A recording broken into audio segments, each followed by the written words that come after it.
Va-t'en, je n'ai plus besoin de toi. Ces mots frappèrent Clara plus fort que si Thomas avait levé la main sur elle. Elle se tenait au milieu du couloir de leur appartement commun, celui qu'ils avaient aménagé ensemble pendant 5 ans, en choisissant chaque détail, et elle était incapable de bouger. « Tu es sourde ou quoi ?» Thomas lui lança un sac de voyage à ses pieds.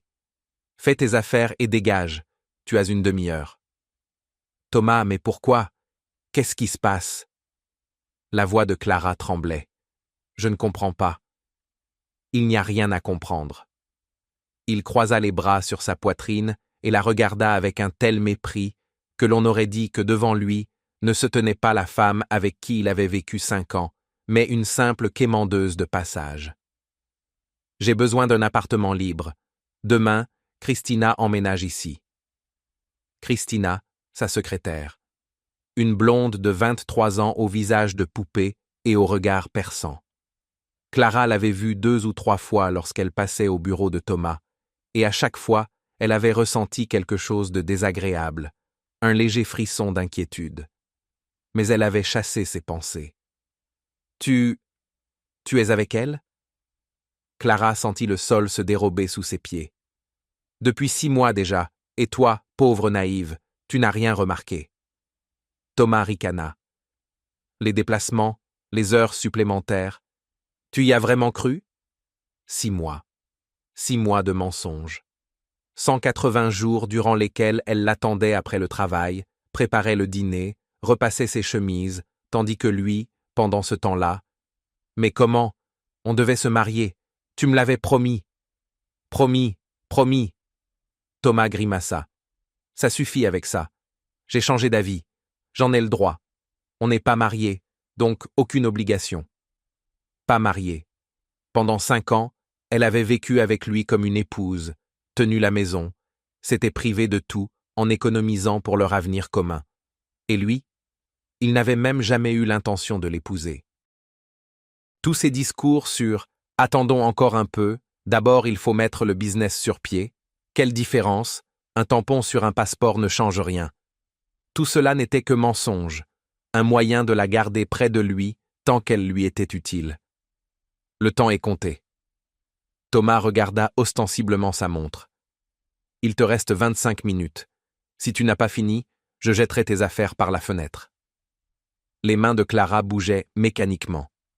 Elle ouvrait l'armoire, sortait des vêtements, les jetait dans le sac. Les larmes lui brouillaient la vue, mais elle s'interdisait de pleurer. Pas ici, pas devant lui. Que prendre? Les documents d'abord, le passeport, le diplôme d'infirmière, le carnet de travail, les photos de ses parents. La seule chose qui lui restait d'eux après l'accident, 3 ans plus tôt. Quelques robes, des jeans, des pulls, une brosse à dents, un peigne. 5 années de vie tenaient dans un seul sac de voyage. « Plus vite !» cria Thomas depuis la pièce voisine. Clara l'entendit parler au téléphone, rire, sans doute avec Christina, lui raconter comment il mettait son ex à la porte. Elle ferma le sac et sortit dans le couloir. Thomas ne la regarda même pas. Il continuait à bavarder au téléphone, affalé sur le canapé. « Les clés !» Il interrompit la conversation une seconde. « Pose-les sur la commode. » Clara déposa silencieusement les clés, au porte-clés duquel pendait un petit ours en peluche. Un cadeau de Thomas pour le premier anniversaire de leur relation. À l'époque, il savait encore offrir de gentilles babioles. À l'époque, il lui souriait encore sincèrement. La porte se referma derrière elle dans un bruit sourd. Le soir d'octobre accueillit Clara avec un vent froid et une fine pluie.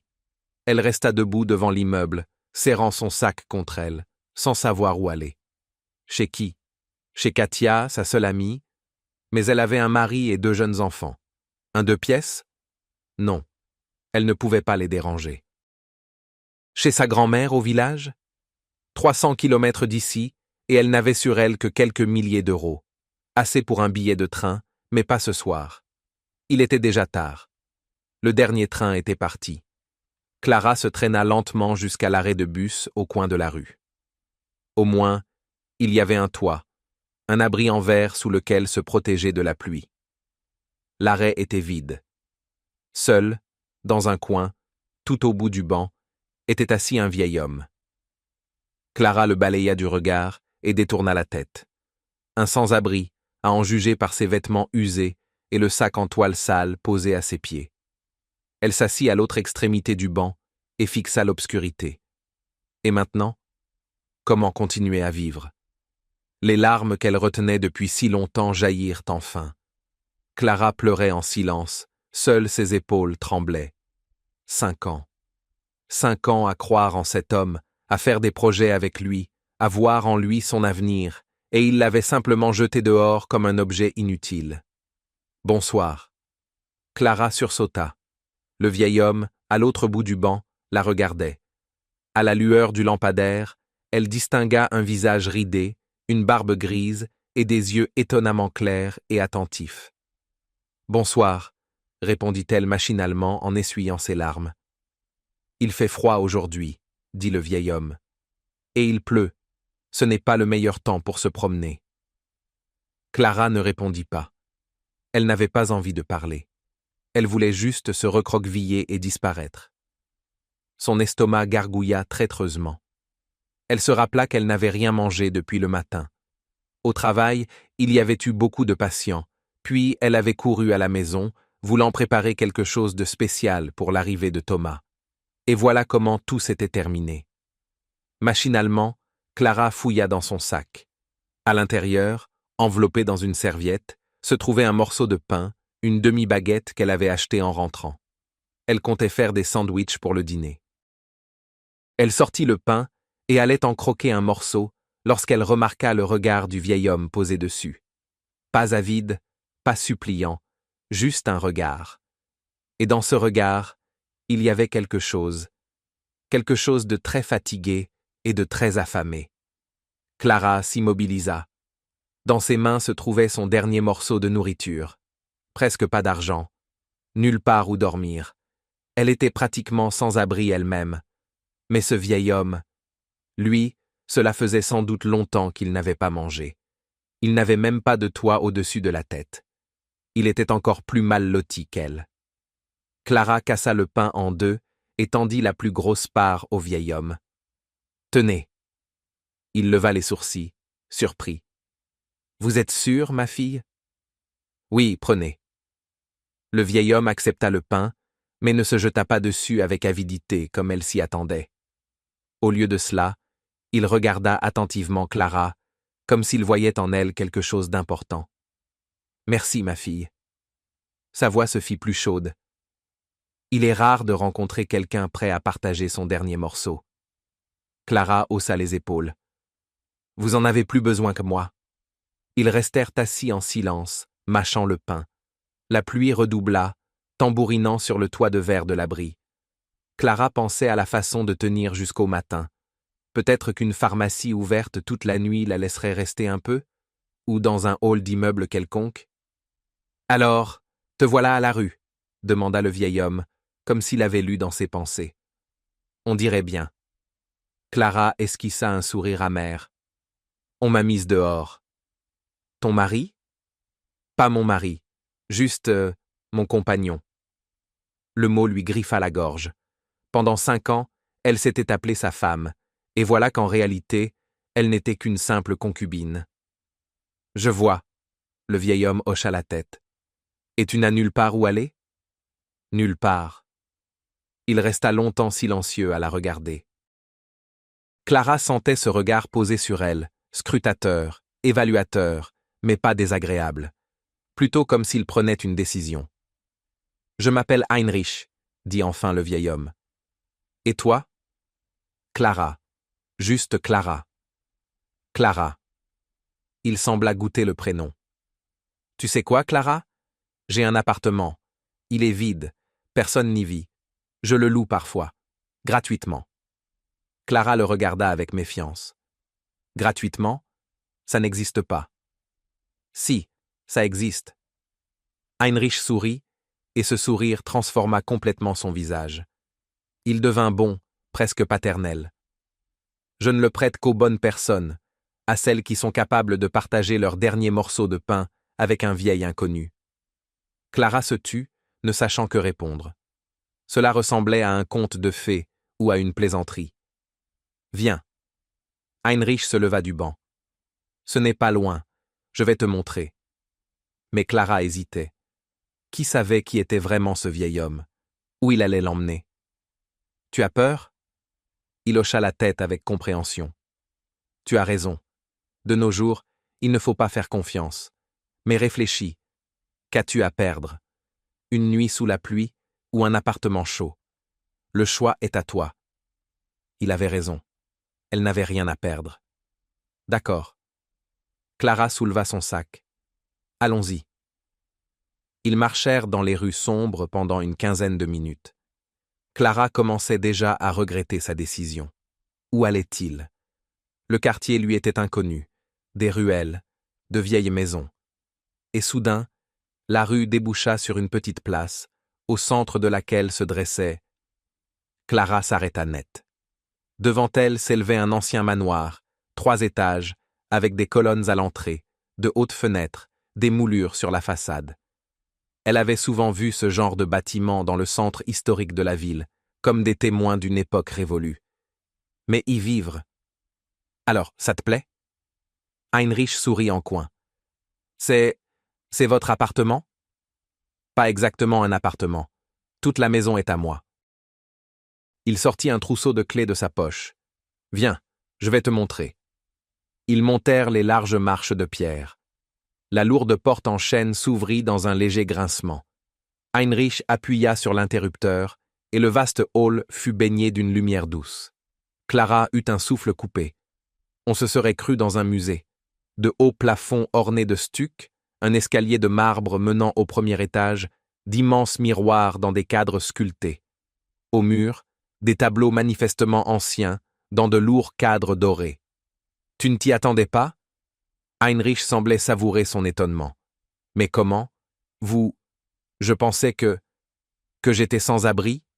Il éclata de rire. Non, ma fille.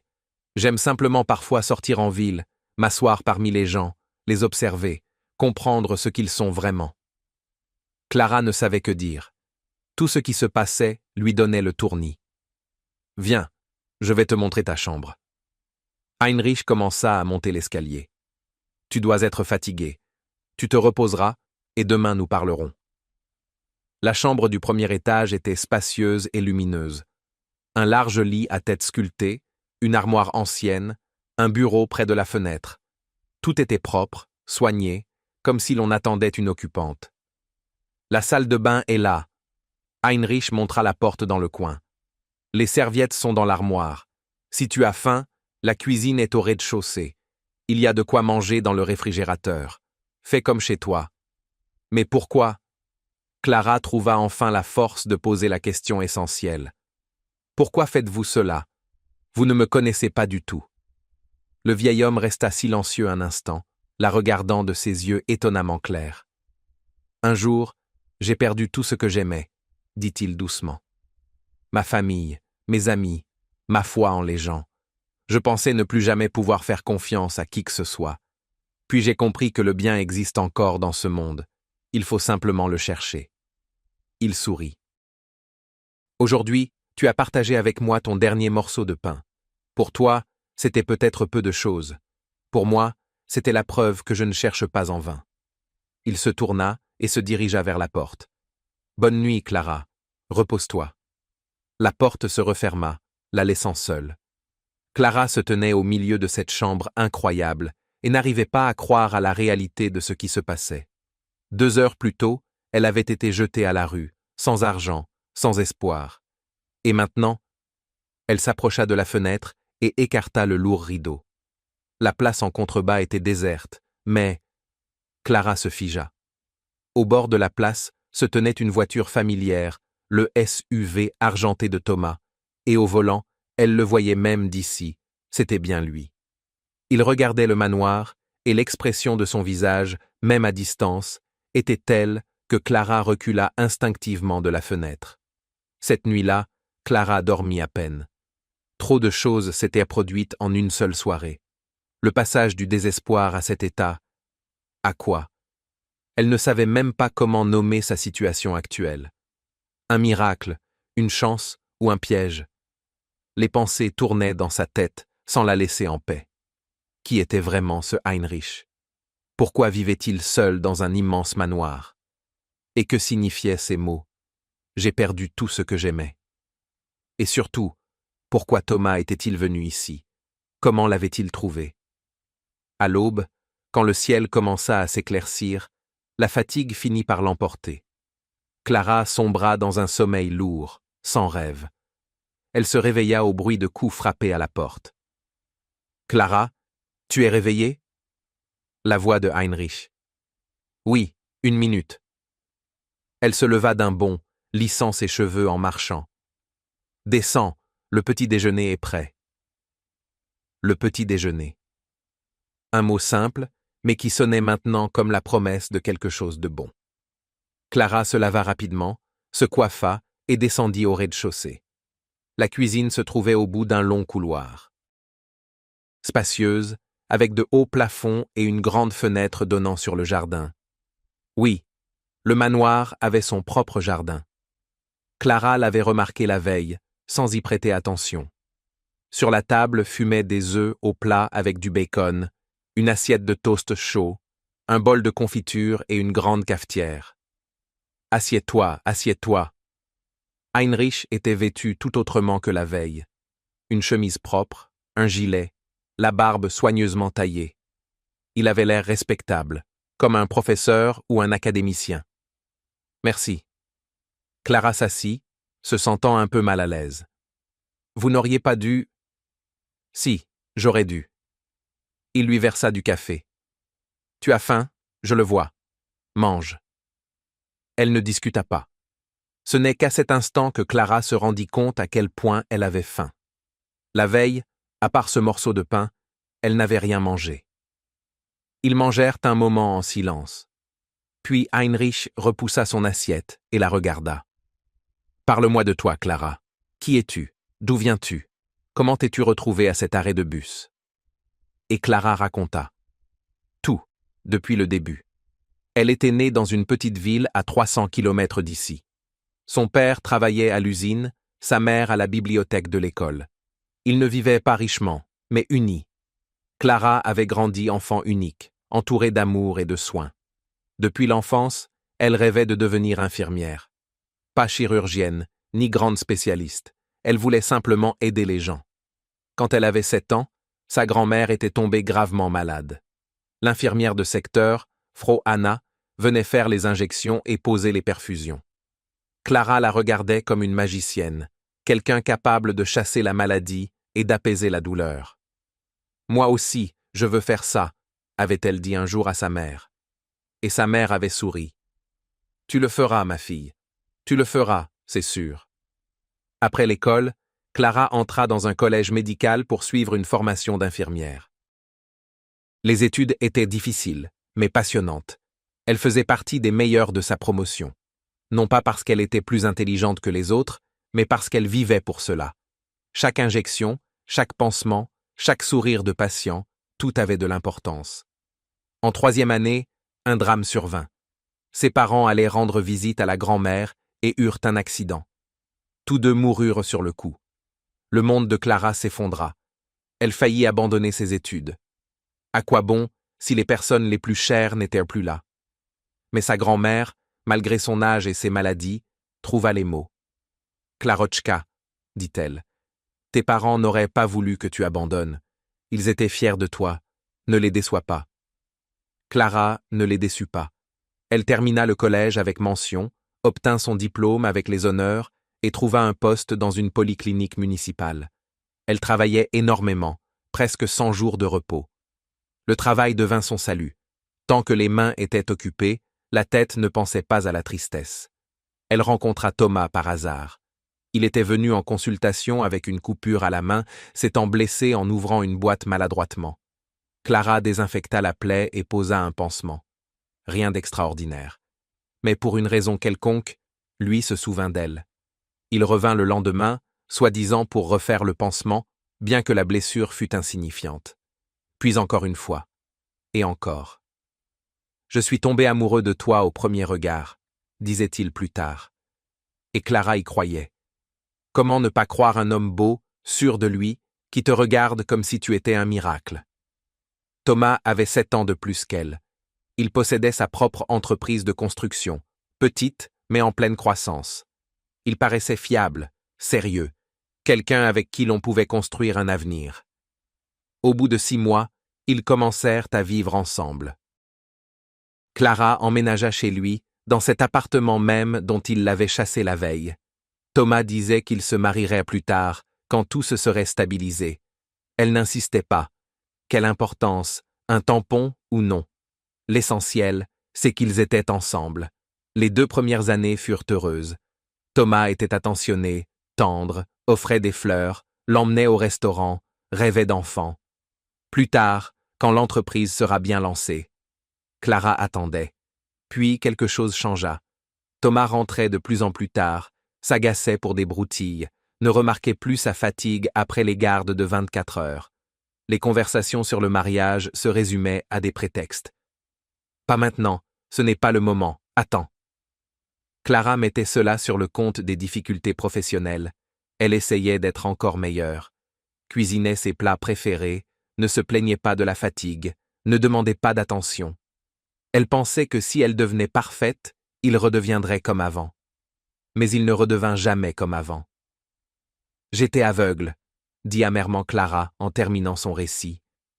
Pendant 5 ans, j'ai cru en un homme qui ne m'a jamais aimé. Pour lui, j'étais pratique, comme un meuble, jusqu'à ce qu'il trouve un modèle plus récent. Heinrich écoutait en silence, sans l'interrompre. Quand elle se tut, il regarda longtemps par la fenêtre, comme s'il y voyait quelque chose d'important. « Tu sais, Clara, dit-il enfin, tu n'y es pour rien. Aimer n'est pas une faiblesse. Faire confiance n'est pas une bêtise. Le fautif, c'est celui qui trahit cette confiance, pas toi. » Clara sentit les larmes lui piquer les yeux. « Je ne comprends tout simplement pas quoi faire maintenant. Toute ma vie. La vie n'est pas finie, elle ne fait que commencer. » Le vieil homme se leva et s'approcha de la fenêtre. « Tu es jeune, en bonne santé, tu as une bonne profession. C'est déjà bien plus que ce que beaucoup possèdent. » Il se tourna vers elle. « J'ai une proposition. Reste ici quelque temps. Calme-toi, reprends-toi, ne te presse pas. » « Mais je ne peux pas. » « Tu peux. » Heinrich leva la main pour couper son objection. « Cette maison est trop grande pour un vieil homme seul, et cela me fera même plaisir qu'il y ait quelqu'un d'autre ici. Tu aideras pour les tâches ménagères, si ta conscience ne te permet pas de vivre gratuitement, mais je ne te demanderai pas d'argent. » Clara ne savait que dire. C'était trop généreux, trop inattendu, trop semblable à un conte de fées. Pourquoi êtes-vous si bon avec moi? Nous ne nous connaissons même pas. Le vieil homme soupira. Il s'approcha du buffet, en sortit une vieille photographie dans un cadre en argent et la tendit à Clara. Sur la photo se trouvait une jeune femme d'une 30aine d'années, au sourire doux et aux yeux bienveillants. À côté d'elle, un homme dans lequel on reconnaissait à peine Heinrich, et une fillette d'une 10aine d'années, le portrait craché de sa mère. « Ma femme, Élisabeth, et ma fille Sophie, » dit-il doucement. Elles ne sont plus là depuis 15 ans. Clara se tut, sentant que tous les mots seraient superflus. Un accident, poursuivit Heinrich. Une route d'hiver, du verglas. Le conducteur de la voiture en face a perdu le contrôle. Elles sont mortes sur le coup. Lui a survécu, avec quelques fractures. Il reprit la photo et la remit à sa place. Je pensais alors mourir de chagrin. Je voulais mourir, mais je ne suis pas mort. Et peu à peu, j'ai compris qu'il fallait continuer à vivre. Pour elles. Faire ce qu'elles auraient approuvé. Et qu'auraient-elles approuvé? La bonté. Heinrich sourit, tristement mais avec lumière. Élisabeth disait toujours « Aide ceux qui en ont besoin. Pas pour une récompense, simplement parce que tu le peux. Alors j'aide, à ma manière. » Il se rassit à table. Cette maison est tout ce qu'il me reste de ma vie d'avant. J'enseignais autrefois à l'université, professeur d'histoire de l'art. Je gagnais bien ma vie, j'ai fait plusieurs découvertes, écrit des livres. Et puis tout a perdu son sens. Les collègues se sont détournés. Qui veut fréquenter quelqu'un qui voit le monde en noir? Les amis ont disparu. Je suis resté seul. Et c'est alors que vous avez commencé à sortir dans la rue? Oui, pas tout de suite, bien sûr. Au début, je me promenais simplement pour ne pas devenir fou dans une maison vide. Puis j'ai commencé à observer les gens, à voir ce qu'ils sont vraiment, quand ils ne savent pas qu'on les regarde, quand ils pensent que personne ne les voit. Heinrich secoua la tête. Tu sais ce que j'ai compris? La plupart des gens sont indifférents. Pas méchants, juste indifférents. Ils passent devant un mendiant, ne remarquent pas quelqu'un tomber, ne s'arrêtent pas pour aider. Non parce qu'ils sont mauvais, mais parce qu'ils sont trop absorbés par eux-mêmes. Mais tout le monde n'est pas comme ça, si? Non, pas tout le monde. Et ces rares-là sont comme de l'or dans le sable, rares et précieux. Il la regarda. Tu en fais partie, Clara. Hier, je me suis assis exprès à cet arrêt. Je l'observe depuis longtemps. C'est un endroit intéressant.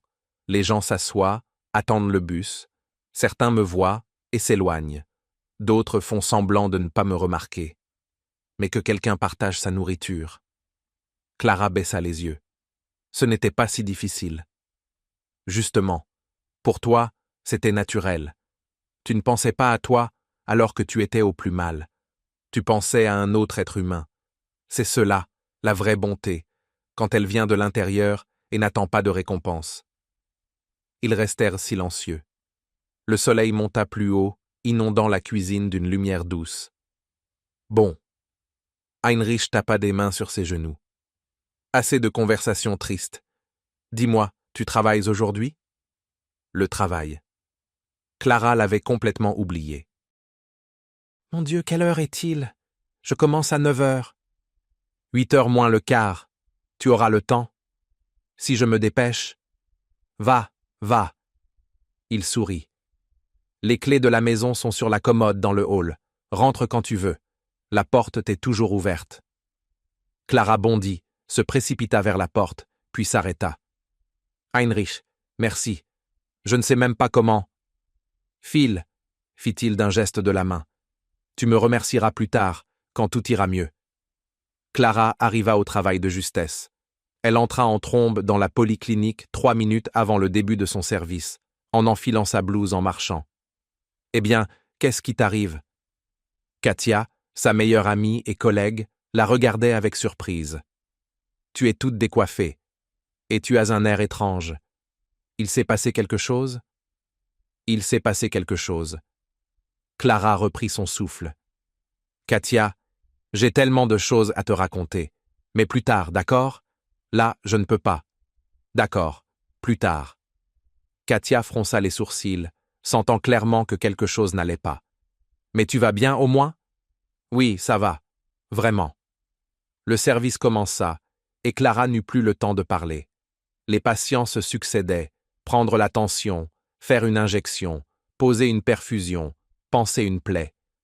Les mains travaillaient machinalement, la tête était occupée. Et c'était bien. Pas besoin de penser à la veille.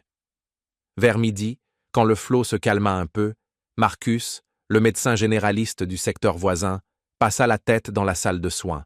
« Clara, je peux te prendre une minute ?»« Oui, bien sûr. » Marcus était un bon médecin, attentif, soigneux. Les patients l'aimaient, les collègues le respectaient. Il avait 32 ans, n'était pas marié, et Clara avait souvent remarqué la façon particulière dont il la regardait, mais elle détournait toujours les yeux. Thomas. Elle pensait à Thomas.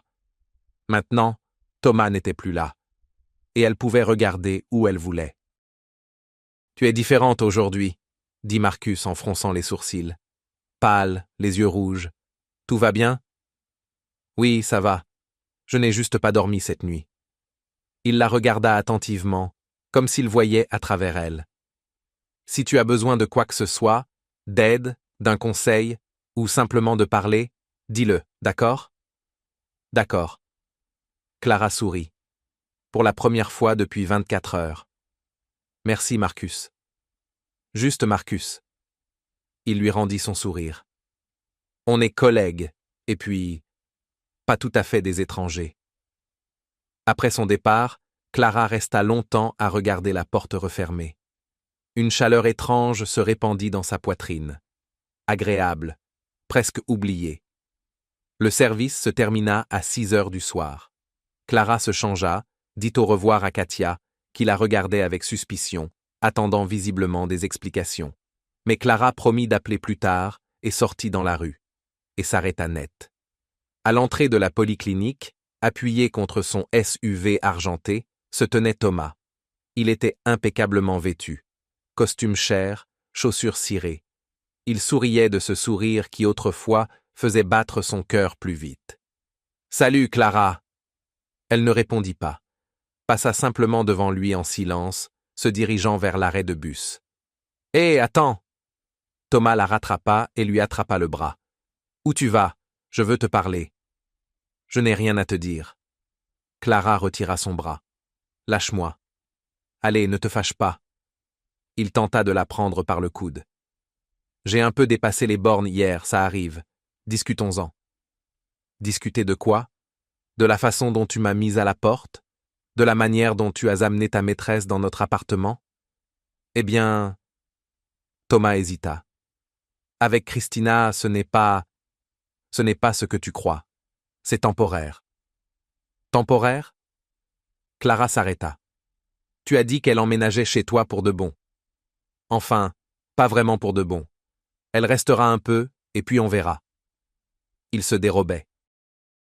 Elle le voyait clairement, comme jamais auparavant. Voyait ses yeux fuyants, le tremblement aux commissures de ses lèvres. Il mentait. Il mentait encore, comme il avait menti pendant 5 ans. Qu'est-ce que tu veux, Thomas? Je veux savoir où tu vis maintenant.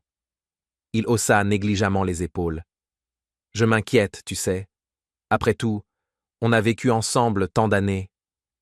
Tu t'inquiètes? Clara éclata d'un rire amer. Hier, tu m'as jeté à la rue avec un seul sac, et aujourd'hui tu t'inquiètes? Enfin, alors, où est-ce que tu loges? Et là, elle comprit. Il l'avait vu. Il l'avait vu la veille au soir entrer dans le manoir. Et maintenant, il voulait des détails.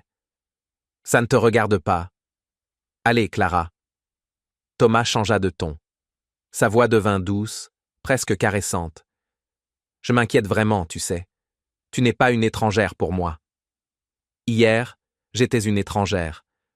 Aujourd'hui, soudain, je ne le suis plus. Elle se détourna et alla vers l'arrêt. Thomas ne la lâchait pas. Écoute, j'ai vu dans quelle maison tu es entré. Un manoir luxueux dans le centre historique. C'est à qui? Un riche parent sorti de nulle part? Ou tu t'es trouvé un nouveau sponsor? Voilà. Il pensait qu'elle était devenue riche ou qu'elle avait trouvé un protecteur fortuné, et maintenant il voulait... Ça ne te regarde pas, répéta Clara. Allez, Clara. Thomas lui saisit l'épaule et la força à se tourner vers lui. On a vécu 5 ans ensemble. Tu ne me dois pas au moins une réponse honnête?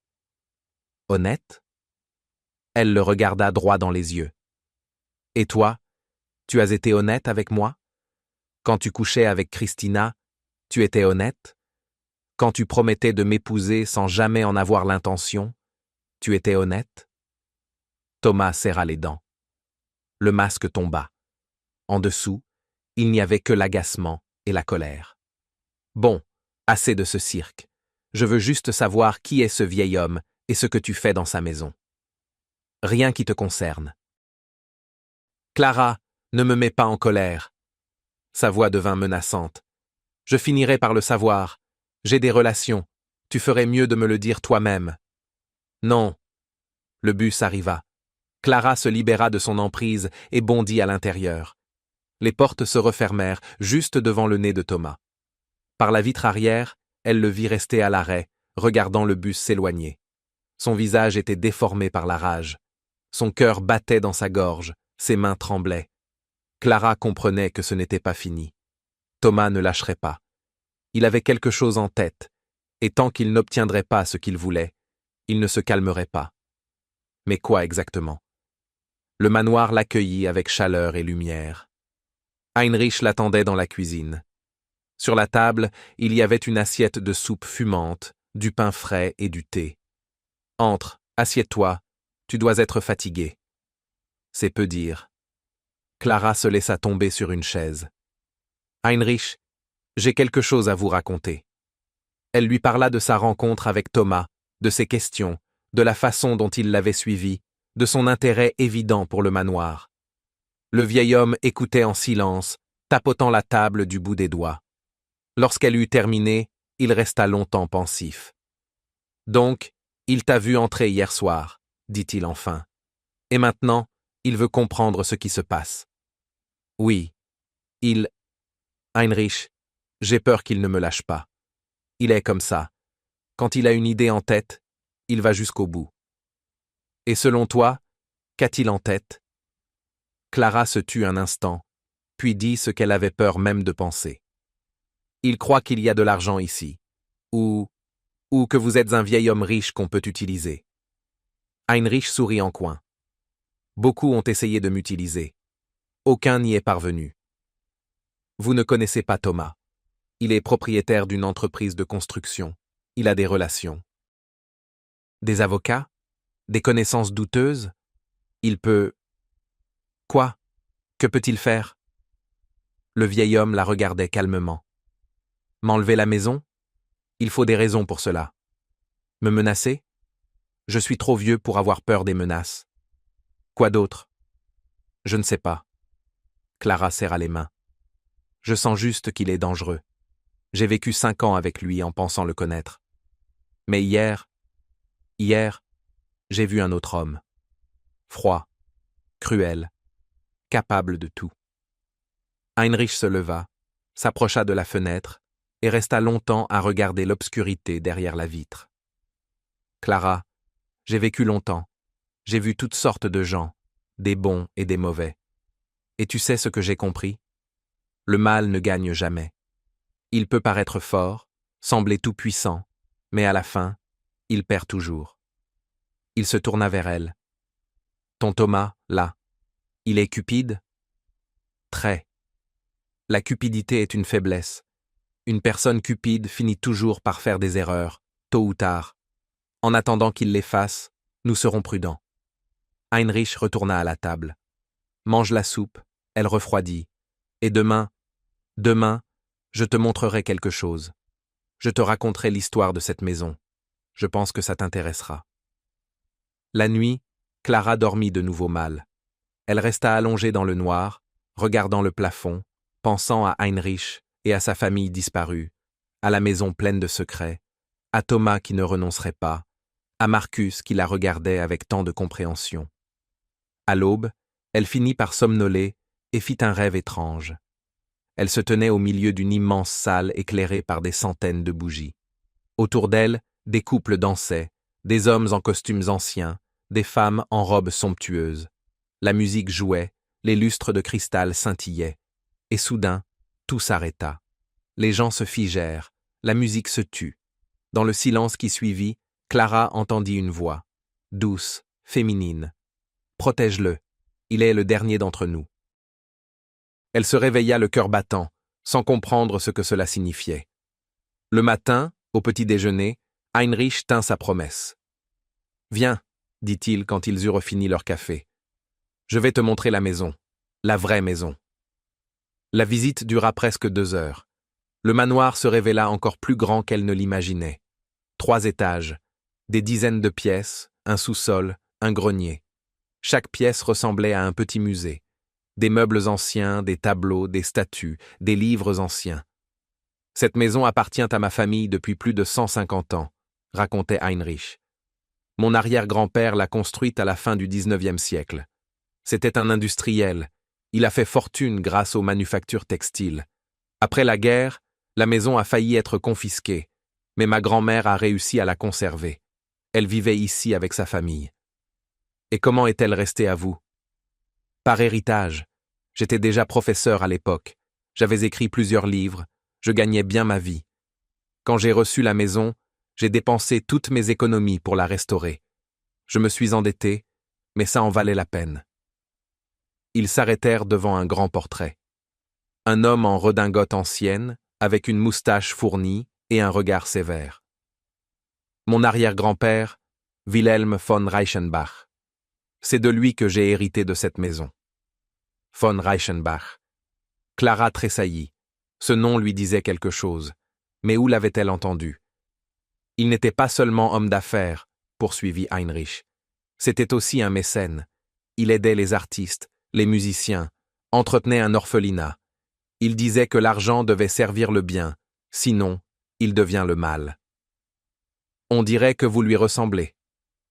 Le vieil homme sourit tristement. J'essaie, même si le chemin a été long. Il se tut un instant. Après la mort d'Élisabeth et de Sophie, je me suis renfermé. Je voulais vendre la maison, partir ailleurs. Je ne pouvais plus rester ici. Tout me les rappelait. Mais vous ne l'avez pas vendue? Non. Une nuit, j'ai fait un rêve. Mon arrière-grand-père se tenait ici même, devant son portrait, et disait « Cette maison est notre héritage. Ne la trahis pas. » Clara se rappela son propre rêve, la voix de femme. « Protège-le. Il est le dernier d'entre nous. » Heinrich, avez-vous d'autres héritiers, à part ceux que vous avez perdus? Il secoua la tête. Personne. Sophie était mon unique enfant. Après elle, je n'ai pas pu. Je n'ai pas voulu. Et que deviendra la maison plus tard, quand vous mourrez? Il prononça ces mots calmement, sans peur. C'est à cela que je pense depuis des années. Cette maison est trop précieuse pour être donnée à l'État ou vendue à un riche qui en ferait un énième centre de bureau. Il faut quelqu'un qui la préservera, qui comprendra son âme. Il posa sur Clara un long regard scrutateur. Elle sentit le sang lui monter aux joues. « Ne te presse sur rien, » dit-il doucement. « Nous avons encore beaucoup de temps. » Les jours passaient. Clara s'installait peu à peu dans le manoir, apprenait à s'orienter dans le labyrinthe de pièces et de couloirs, découvrait l'histoire de chaque tableau, de chaque statue. Elle aimait s'asseoir dans la bibliothèque, une immense salle tapissée de livres jusqu'au plafond. Avec Heinrich, ils se rapprochèrent encore davantage. Il se révéla être un interlocuteur étonnant, intelligent, cultivé, doté d'un sens de l'humour subtil. Il racontait des anecdotes de sa vie universitaire, montrait des albums de reproduction de tableaux, expliquait comment distinguer un original d'une copie. Au travail, tout suivait son cours. Quand Katia apprit ce qui s'était passé, elle faillit étouffer Clara dans une étreinte. « Mon Dieu, pourquoi tu ne me l'as pas dit tout de suite? Je t'aurais accueilli, j'aurais dormi par terre s'il le fallait. Tout va bien maintenant, je te le jure. » « Tu es sûr que ce vieil homme est normal? » »« Absolument, il est juste seul et gentil. » Marcus, lui aussi, passait plus souvent. Tantôt il apportait un café, tantôt demandait conseil pour un patient compliqué, tantôt venait simplement discuter. Clara se surprenait à attendre ses visites, à sourire quand elle le voyait apparaître à la porte. « Vous vous connaissez depuis longtemps ?» demanda un jour Katia, les voyant discuter dans le couloir.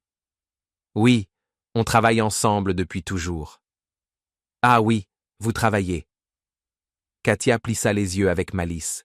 « Et lui, il te regarde comme s'il avait surtout envie de ne pas travailler. »« Katia !»« Quoi, Katia? Je vois bien. Et toi aussi, d'ailleurs. Tu crois que je ne remarque pas ?» Clara balaya la remarque d'un geste, mais au fond d'elle, elle savait que son amie avait raison. Quelque chose changeait, quelque chose de chaud, d'effrayant par sa nouveauté, s'éveillait en elle. Et puis, arriva ce qu'elle redoutait. Cela se produisit 2 semaines après son expulsion. Clara rentrait du travail, comme d'habitude, en bus. Elle descendit à son arrêt, tourna dans la ruelle menant à la place du manoir, et elle vit Thomas. Il se tenait près des grilles en fer forgé menant au jardin. À côté de lui, 2 hommes en veste de cuir. Ils examinaient quelque chose, pointant la maison du doigt. Clara s'arrêta. Son cœur se mit à battre avec inquiétude. Et voilà la maîtresse de maison. Thomas l'aperçut et afficha un large sourire. « Salut, Clara, ça fait longtemps. Qu'est-ce que tu fais ici? Je montre juste un bien immobilier intéressant à des amis. » Il s'approcha, souriant avec condescendance. « Jolie maison, hein?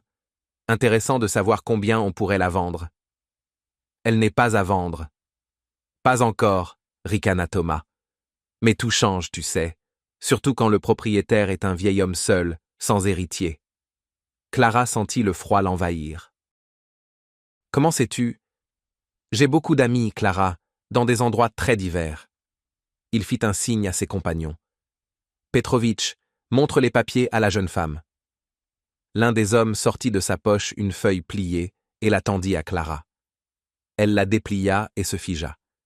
C'était un extrait du registre foncier concernant le manoir d'Heinrich. « Comme tu le vois, j'ai fait mes devoirs, » dit Thomas avec suffisance. La maison est enregistrée au nom de Heinrich von Reichenbach, 72 ans. Veuf, héritière unique, sa fille, décédée. Pas de nouveaux héritiers. Une situation très, très intéressante. Qu'est-ce que tu veux ? Moi ? Thomas feignit la surprise. Rien de spécial. Je veux juste aider un vieil homme solitaire. Tu sais, à son âge, il est difficile de s'occuper d'une maison aussi grande. Alors je me suis dit, pourquoi ne pas lui proposer un partenariat ? Je prends en charge la gestion du bien et lui vis tranquillement le reste de sa vie. Tu veux lui prendre la maison ? Pourquoi être si brutal ? Je veux aider. Contre une rémunération raisonnable, bien sûr. Clara le regardait sans le reconnaître. Ce n'était plus l'homme qu'elle avait aimé pendant 5 ans. C'était un prédateur qui avait flairé une proie. Tu ne feras pas ça. Et qui m'en empêchera ? Toi ? Thomas éclata de rire. Clara, tu as oublié à qui tu as affaire. J'ai une entreprise de construction, des avocats, des relations dans l'administration. Si je le veux, je trouverai n'importe quel motif contre cette maison. Infraction aux normes incendies, litiges historiques sur la propriété. Les options sont nombreuses. C'est du chantage. C'est du business. Il s'approcha encore, baissa la voix. Mais il y a une autre option. Tu reviens avec moi. On oublie tout ce qui s'est passé, et on vit comme avant. Quoi ? Clara recula d'un pas. Tu es sérieux ? Tout à fait. Christina m'a lassé. Une poule stupide, pour être honnête. Et toi, tu m'as toujours plu, Clara. Si tu joues à ce jeu avec un vieil homme riche, eh bien, j'admire. Je ne m'attendais pas à ce que tu aies autant de poigne. Je ne joue à rien. D'accord. Il leva les mains en signe d'apaisement. Comme tu veux. Mais réfléchis à ma proposition. Tu as 1 semaine. Il fit signe à ses compagnons, et tous 3 s'éloignèrent. Arrivé au coin de la rue, Thomas se retourna. 1 semaine, Clara. Ensuite, le spectacle commence. Le soir, Clara raconta tout à Heinrich. Il écoutait en silence, sans l'interrompre. Son visage restait calme, seules ses mâchoires se contractaient légèrement. « C'est ce que je pensais, » dit-il enfin. Tout se passait trop facilement. « Heinrich, pardonnez-moi, c'est à cause de moi. » Des sottises. Il secoua la tête. Tôt ou tard, quelqu'un aurait attiré l'attention sur cette maison. Un vieil homme seul avec un bien précieux est une proie tentante pour les escrocs. Mais que faire ? Thomas a vraiment des relations. Il peut quoi ? Heinrich sourit en coin. Cette maison appartient à ma famille depuis plus d'1 siècle. Tous les documents sont en règle. Je paie mes impôts, je respecte les lois. Que peut-il me reprocher ? Il parlait de sécurité incendie, de litiges sur la propriété. Des menaces creuses. Oui, il peut me rendre la vie difficile, envoyer des inspections, lancer des procédures judiciaires. Mais gagner, il ne le pourra pas. Et s'il ? Clara hésita. Et s'il prenait une autre voie, illégale ? Le vieil homme la regarda attentivement. Tu penses qu'il est capable de violence ? Je ne sais pas. Avant, j'aurais dit non. Mais maintenant... Heinrich se leva et s'approcha de la fenêtre.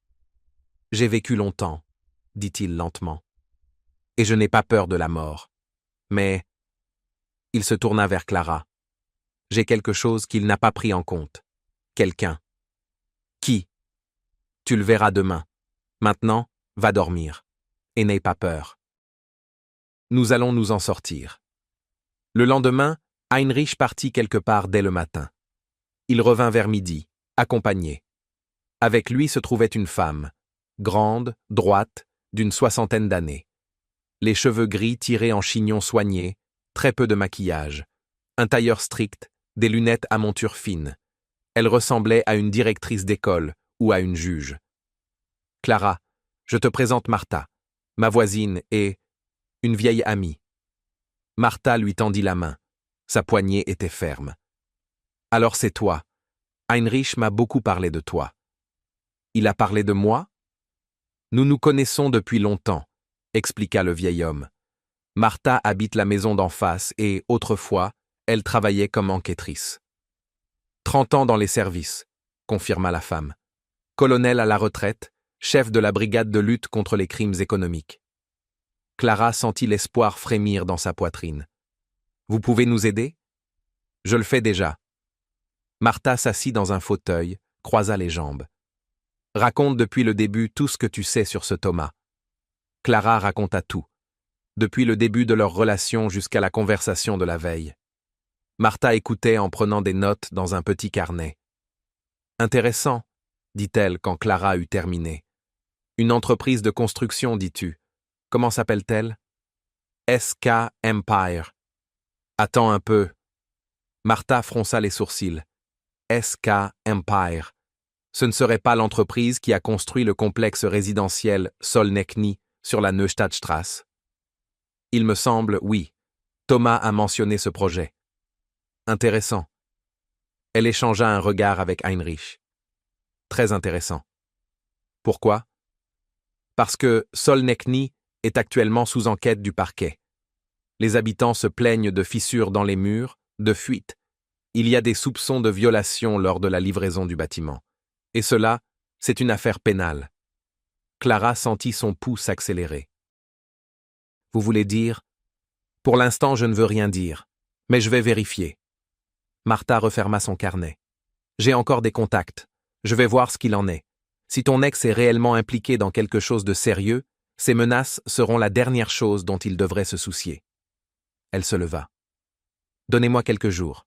Et vous, restez discret. Aucun contact avec lui. S'il se présente, n'ouvrez pas. Appelez la police. Merci, dit Clara. Merci infiniment. Tu me remercieras quand il y aura matière à remercier. Après le départ de Martha, Heinrich expliqua leur histoire. Ils s'étaient rencontrés de nombreuses années auparavant, lorsque Martha enquêtait sur une affaire de détournement à l'université. Heinrich était l'un des témoins. L'affaire n'avait abouti à rien. Les coupables avaient échappé à la justice. Mais une amitié était née entre eux. Elle a perdu son mari à peu près à la même époque que moi, ma famille, racontait-il. Nous nous soutenions mutuellement, voisins, amis, rien de plus, juste 2 personnes seules. Elle vous a déjà aidé auparavant? Ça arrivait. 2 ou 3 fois, elle a fait fuir des escrocs qui tentaient de gagner ma confiance. L'un a même menacé de procès. Elle l'a regardé d'une telle manière qu'il s'est volatilisé et n'est jamais revenu. Clara sourit. Elle impose le respect. Et comment? Dans sa jeunesse, elle était la terreur du milieu criminel. Tous la craignaient, des pickpockets aux grands voleurs. Heinrich se tut un instant. Si elle découvre quelque chose sur ton Thomas, il ne s'en sortira pas indemne. Les jours s'étirèrent dans une attente anxieuse.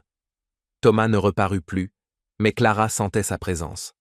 Parfois, elle avait l'impression d'être suivie. Dans la rue, à la polyclinique. De la paranoïa peut-être. Ou peut-être pas. Au travail, tout se déroulait comme d'habitude. Les patients, les soins, les files d'attente interminables. Katia la regardait avec inquiétude, mais cessa de poser des questions. Elle avait compris que son ami ne voulait pas parler. En revanche, Marcus apparaissait de plus en plus souvent. Un jour, il la trouva dans la salle de soins. Elle était assise près de la fenêtre, le regard perdu.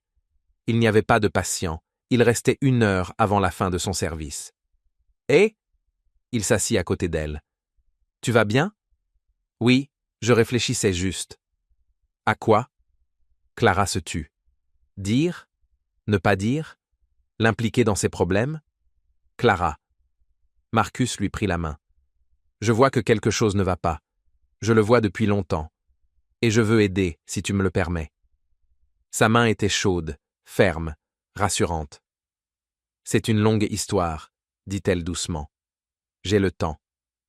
Et Clara raconta. Pas tout.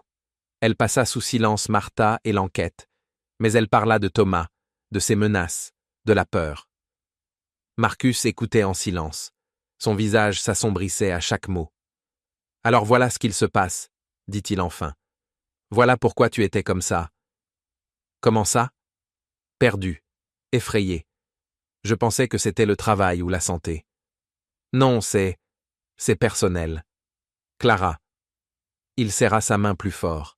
« Je veux que tu saches que quoi qu'il arrive, tu n'es pas seul. Je suis là. Et je resterai là tant que tu me le permettras. » Elle leva les yeux vers lui et y vit quelque chose qu'elle n'avait jamais vu chez Thomas. De la sincérité, de l'attention, de vrais sentiments. « Merci, » murmura-t-elle. « Merci, Marcus. » Il porta sa main à ses lèvres et l'effleura d'un baiser. « Tout ira bien, je te le promets. » Le vendredi soir, Martha arriva avec des nouvelles. Ils étaient assis dans le salon, Clara, Heinrich et elle. Dehors, la nuit tombait, le feu crépitait dans la cheminée. « Alors voilà, » commença Martha en étalant des documents sur la table. « Ce que j'ai trouvé dépasse toutes mes attentes. » Elle sortit ses lunettes et les mit. SK Empire. Officiellement, une entreprise de construction de taille moyenne, spécialisée dans les immeubles d'habitation de classe économique. Propriétaire, ton Thomas Müller, mais ce n'est que la partie émergée de l'iceberg. Elle déplia la première feuille. L'entreprise a participé à des appels d'offres publics et les a remportés avec une fréquence suspecte. L'analyse montre que 3 appels d'offres sur 5 présentent des signes de fraude. Devis gonflés, sous-traitants fictifs, pots de vin versés à des fonctionnaires. Le cœur de Clara se serra. Et ce n'est pas fini, poursuivit Martha. Le fameux complexe Solnechny. Le bâtiment a été livré avec des violations flagrantes. Matériaux de mauvaise qualité, économie sur les fondations. Les experts disent que dans quelques années, l'immeuble pourrait devenir dangereux. Et des gens y vivent, des familles, des enfants. Mon Dieu, murmura Clara. Et ce n'est toujours pas tout. Martha sortit un autre document. Infraction fiscale, blanchiment d'argent via des sociétés écrans. Le tableau complet. Et maintenant ? Maintenant, le parquet prépare l'ouverture d'une procédure pénale. J'ai contacté d'anciens collègues, transmis certaines informations. La machine est lancée. Heinrich hocha la tête. Donc, ces menaces. Du vent. Il a d'autres soucis désormais. Il ferait mieux de penser à se sauver lui-même. Martha retira ses lunettes. Mais il y a un problème. Lequel ? Un rat acculé est dangereux. Quand il comprendra que l'affaire est sérieuse, il peut tenter un coup. Cacher de l'argent, détruire des documents. Ou... Elle regarda Clara. Se venger de ceux qu'il juge responsables de sa chute. Vous pensez qu'il pourrait... Je pense qu'il faut être prêt à tout. Les enquêteurs travaillent vite, mais il faudra encore quelques jours. D'ici là, soyez prudents. Verrouillez les portes. N'ouvrez à personne. Et voilà. Elle sortit une carte de visite de son sac. Mon numéro. Appelez à n'importe quelle heure, jour ou nuit. Clara prit la carte. Ses mains tremblaient légèrement. Merci pour tout. Tu me remercieras quand tout sera terminé.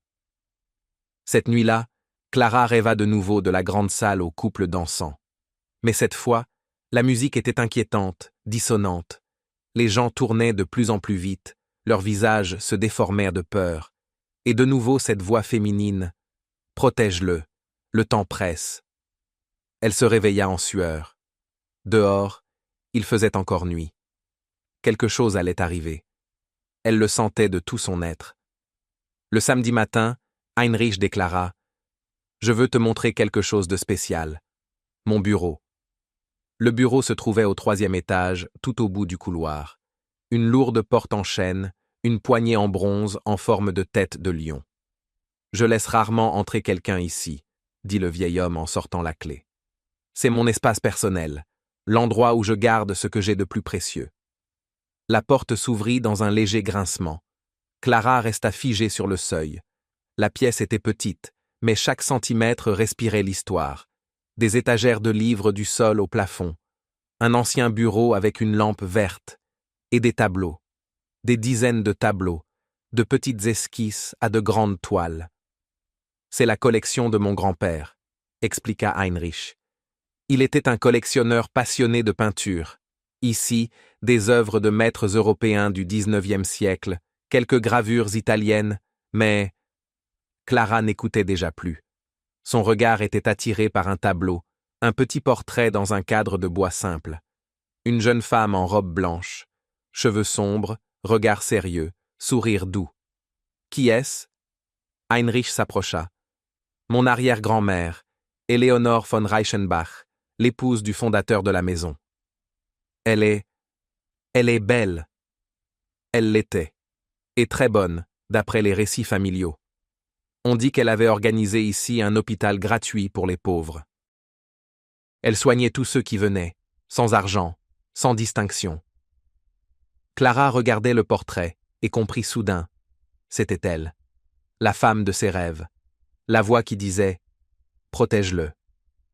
Heinrich, dit-elle, puis s'interrompit. Non, ce n'est rien. Le vieil homme la regarda attentivement. Quoi? Une bêtise. Vous allez penser que je suis folle. Essaie quand même.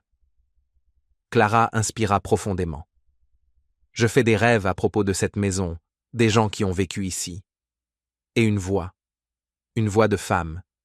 Elle me dit de vous protéger. Elle s'attendait à ce qu'il rie ou la regarde comme une folle, mais Heinrich hocha simplement la tête. Éléonore. Quoi? C'est elle, mon arrière-grand-mère. Il s'approcha du portrait. Tu sais, moi aussi, parfois j'entends sa voix, surtout la nuit, quand tout est silencieux. Avant, je pensais que je devenais fou de solitude. Puis j'ai compris. Cette maison est vivante. Elle garde la mémoire de ceux qui ont vécu ici. Clara resta silencieuse. Éléonore était spéciale, poursuivit le vieil homme. On dit qu'elle pressentait les choses, qu'elle savait quand le malheur approchait, qu'elle avertissait les gens. Il se tourna vers Clara. Si elle te dit de me protéger, c'est que le danger est proche. Martha a dit que Thomas pouvait... Oui, il peut. Heinrich sortit quelque chose d'un tiroir du bureau. C'est pour cela, prends-le. C'était un petit paquet.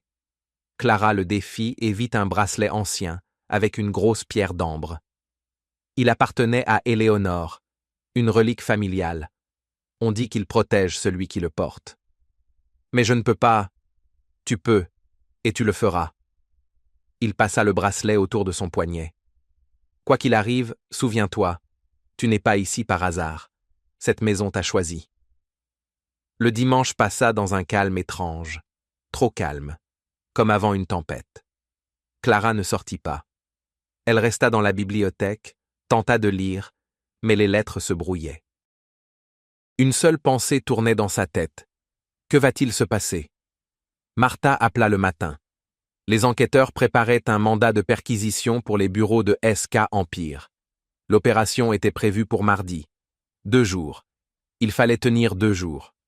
Le lundi, quand Clara rentra du travail, Thomas se tenait devant les grilles du manoir. Seul, sans ses hommes. Il avait l'air différent, décoiffé, mal rasé, chemise froissée, et dans ses yeux quelque chose de sauvage, d'acculé. « Clara !» Il se précipita vers elle. « Clara, il faut que je te parle. »« Je n'ai rien à te dire. » Elle tenta de le contourner, mais il lui barra le passage. « S'il te plaît, c'est important, très important. »« Écarte-toi. »« Clara, écoute-moi. » Il lui attrapa le bras. « On m'a piégé. Tu comprends? Piégé.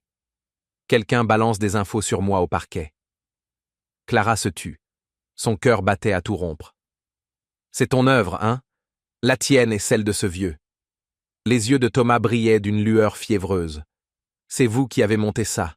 À vous. » « Je ne vois pas de quoi tu parles. Ne me mens pas. » Il serra son bras plus fort, jusqu'à lui faire mal. « Je sais que c'est vous. Qui d'autre aurait pu? Qui? Lâche-moi.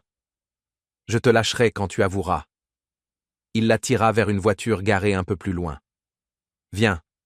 On va parler calmement. » « Non. » Clara se débattit, mais il était plus fort. Il la saisit par les épaules, la poussa vers la voiture. À cet instant, la porte du manoir s'ouvrit brusquement. Heinrich se tenait sur le seuil. À côté de lui, Marcus. « Lâche-la !» La voix du vieil homme était calme, mais un acier tranchant s'y faisait sentir. Immédiatement. Thomas se figea. Son regard allait de l'un à l'autre. « Ça ne vous regarde pas, vieux. On va régler ça entre nous. Tu es sur ma propriété et tu retiens une femme contre sa volonté. Ça me regarde. » Marcus fit un pas en avant. Il était plus grand et plus solide que Thomas. Un téléphone à la main. « La police est déjà en route. Tu as 1 minute pour déguerpir. » Thomas pâlit. Il lâcha Clara et recula. « Ce n'est pas fini, siffla-t-il. Vous allez tous le regretter. » Il se précipita vers sa voiture, sauta au volant. 1 seconde plus tard, le SUV démarra en trombe, les pneus hurlant. Clara tremblait de tout son corps. Marcus accourut et l'enlaça. « Ça va, tout va bien. Il est parti. »« Il reviendra, » murmura-t-elle.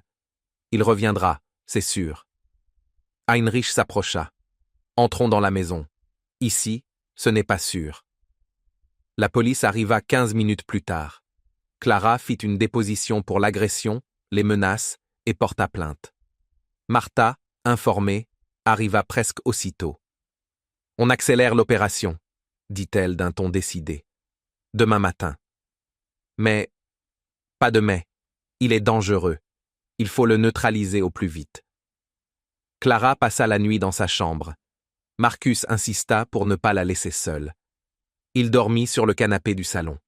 Cette nuit-là, aucun rêve, seulement l'obscurité, dense, inquiétante, et un murmure venu du cœur de la maison. Bientôt, très bientôt. Le mardi matin commença par un appel téléphonique. Clara dormait encore, ou plutôt tentait de s'endormir après une nuit blanche, quand la sonnerie stridente la fit sursauter. Martha. « Clara, allume la télévision, n'importe quelle chaîne d'infos. »« Que se passe-t-il ?»« Tu vas voir. » Clara descendit au salon. Heinrich était déjà devant l'écran. Marcus se tenait à côté de lui.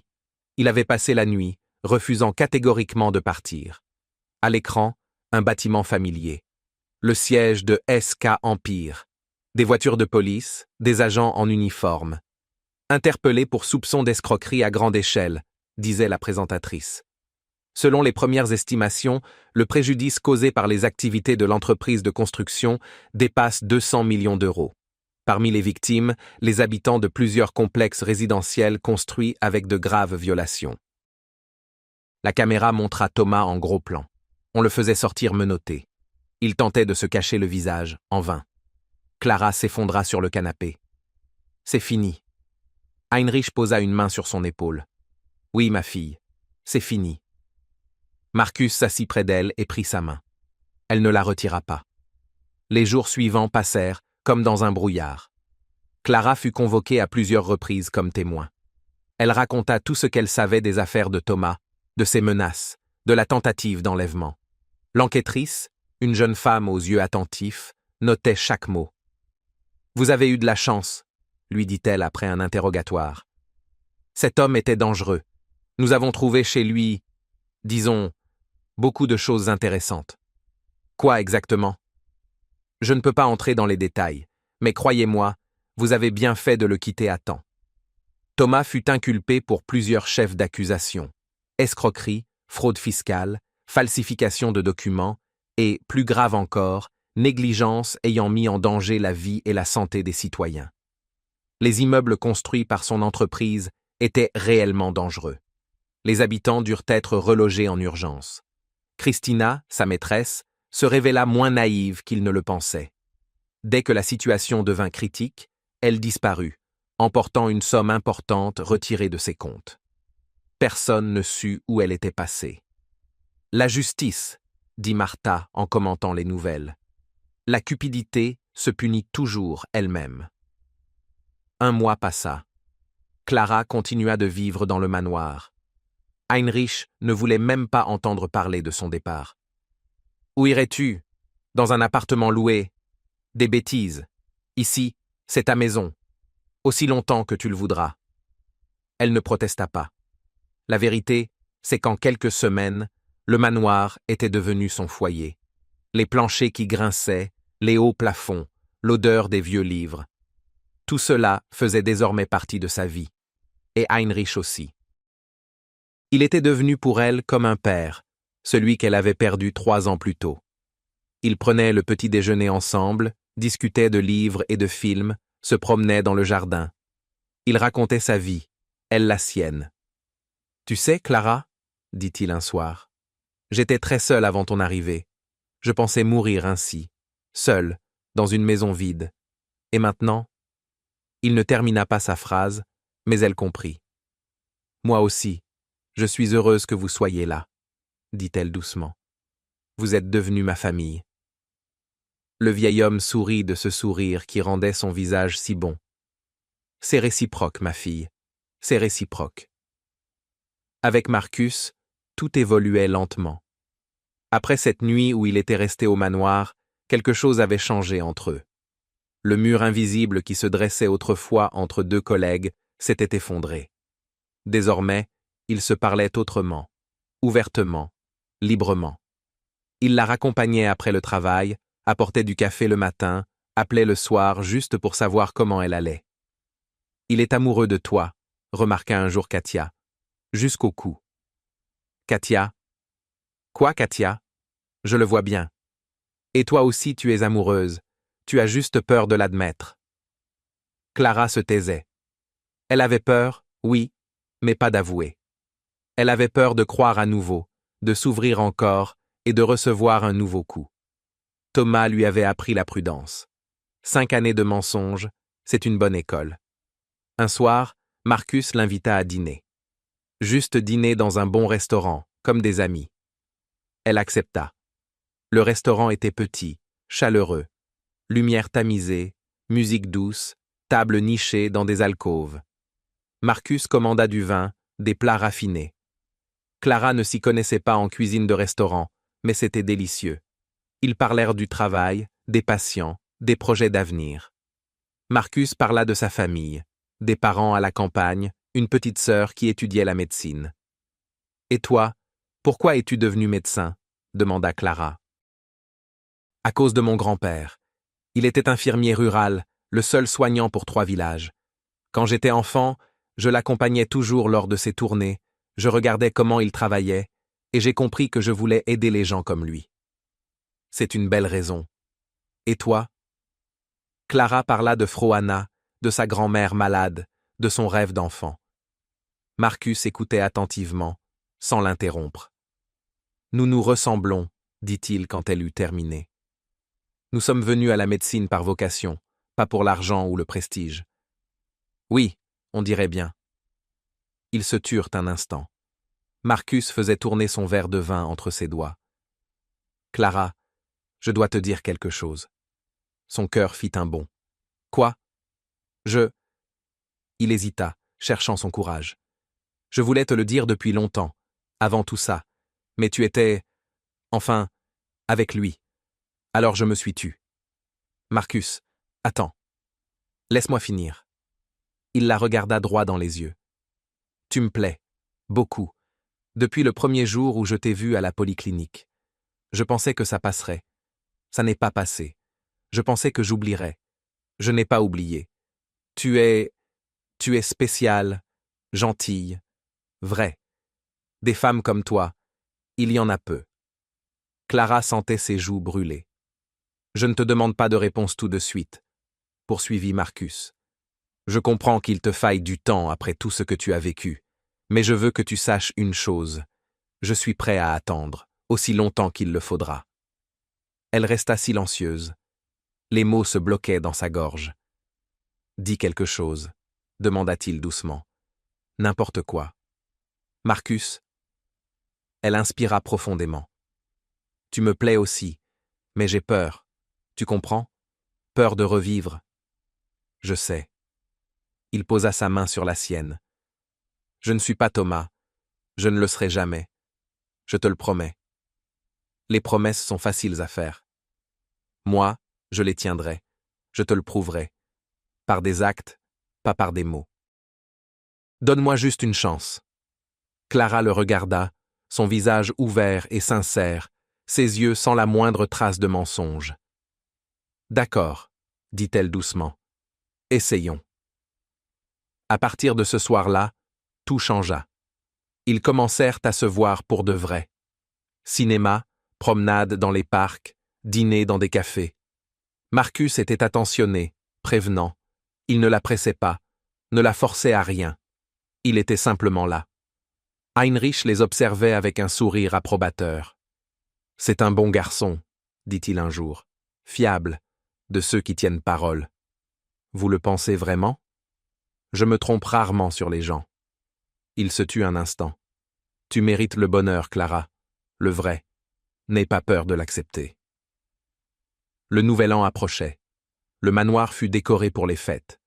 Clara et Marcus accrochèrent ensemble les guirlandes, décorèrent le sapin. Heinrich était assis dans un fauteuil et donnait des ordres. « Plus haut, à gauche. Non, pas là, sur cette branche. » Clara riait. Pour la première fois depuis longtemps, elle riait vraiment. Martha passait souvent. Elle apportait des nouvelles. L'enquête contre Thomas avançait. Il risquait jusqu'à 10 ans de prison. « Et Christina, on l'a retrouvée ? » ?»« Pas encore, mais on la cherche. Elle est partie avec une grosse somme. C'est un vol. » Clara hocha la tête. Le sort de Christina lui importait peu. L'essentiel était que Thomas ne représentait plus un danger. Le 31 décembre, ils se réunirent tous. Clara, Marcus, Heinrich, Martha. Katia vint aussi avec son mari et ses enfants. Clara y avait tenu. La table débordait de plats. Heinrich sortit une vieille bouteille de vin de la cave. Elle date encore de mon grand-père. Les enfants couraient dans les vastes pièces, leur rire résonnait sous les hauts plafonds. Ça faisait longtemps que ce n'était pas arrivé, dit le vieil homme en regardant la joyeuse compagnie. Très longtemps. Ses yeux brillaient de larmes, mais c'étaient des larmes de bonheur. Quand minuit sonna, Marcus serra Clara dans ses bras et murmura « Bonne année, à une nouvelle vie. » Elle le regarda et comprit. Oui, c'était une nouvelle vie. La vraie. Janvier apporta une nouvelle inattendue. Heinrich invita Clara dans son bureau, celui du 3e étage. « Assieds-toi, dit-il. Nous devons parler. » Elle s'assit, une légère inquiétude au ventre. Il y avait quelque chose dans sa voix. « Clara, j'ai pris une décision. » Il sortit des documents d'un tiroir. « J'y ai longtemps réfléchi, j'ai pesé le pour et le contre, et j'ai décidé. » « Quelle décision ? » « Je veux te laisser cette maison. » Clara resta figée. « Quoi ? » « Tu as bien entendu. La maison, tous les biens, pour toi, après ma mort. » « Heinrich, mais... Pourquoi ? Nous nous connaissons depuis quelques mois à peine, et vous avez sûrement des proches. Il n'y a personne. » Il secoua la tête. « Je suis le dernier des von Reichenbach. Après moi, plus personne. » « Mais je ne suis pas une von Reichenbach. » « Et alors ?» Le vieil homme sourit. « Un nom n'est qu'un mot. Ce qui compte, c'est ce que tu es. Et toi, tu es comme la fille que j'ai perdue, comme la petite fille que je n'ai jamais eue. » Les larmes montèrent aux yeux de Clara. « Je ne peux pas accepter. »« Tu peux, et tu accepteras. » Sa voix se fit plus ferme. « Je ne suis pas éternelle, Clara. J'ai 72 ans. Combien de temps il me reste, Dieu seul le sait. Et je veux être sûr que cette maison restera entre de bonnes mains. Les tiennes. » Il fit glisser les documents vers elle. « Voici le testament. Tout est fait légalement.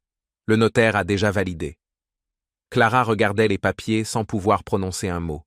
« Je ne te demande pas de m'aimer comme un père, » continua Heinrich. « Juste, reste ici, sois près de moi, et quand je ne serai plus là, préserve cette maison pour tes enfants, pour les générations futures. » Les larmes coulèrent enfin. « Je ne sais pas quoi dire. Dis que tu acceptes. » Elle leva les yeux vers lui.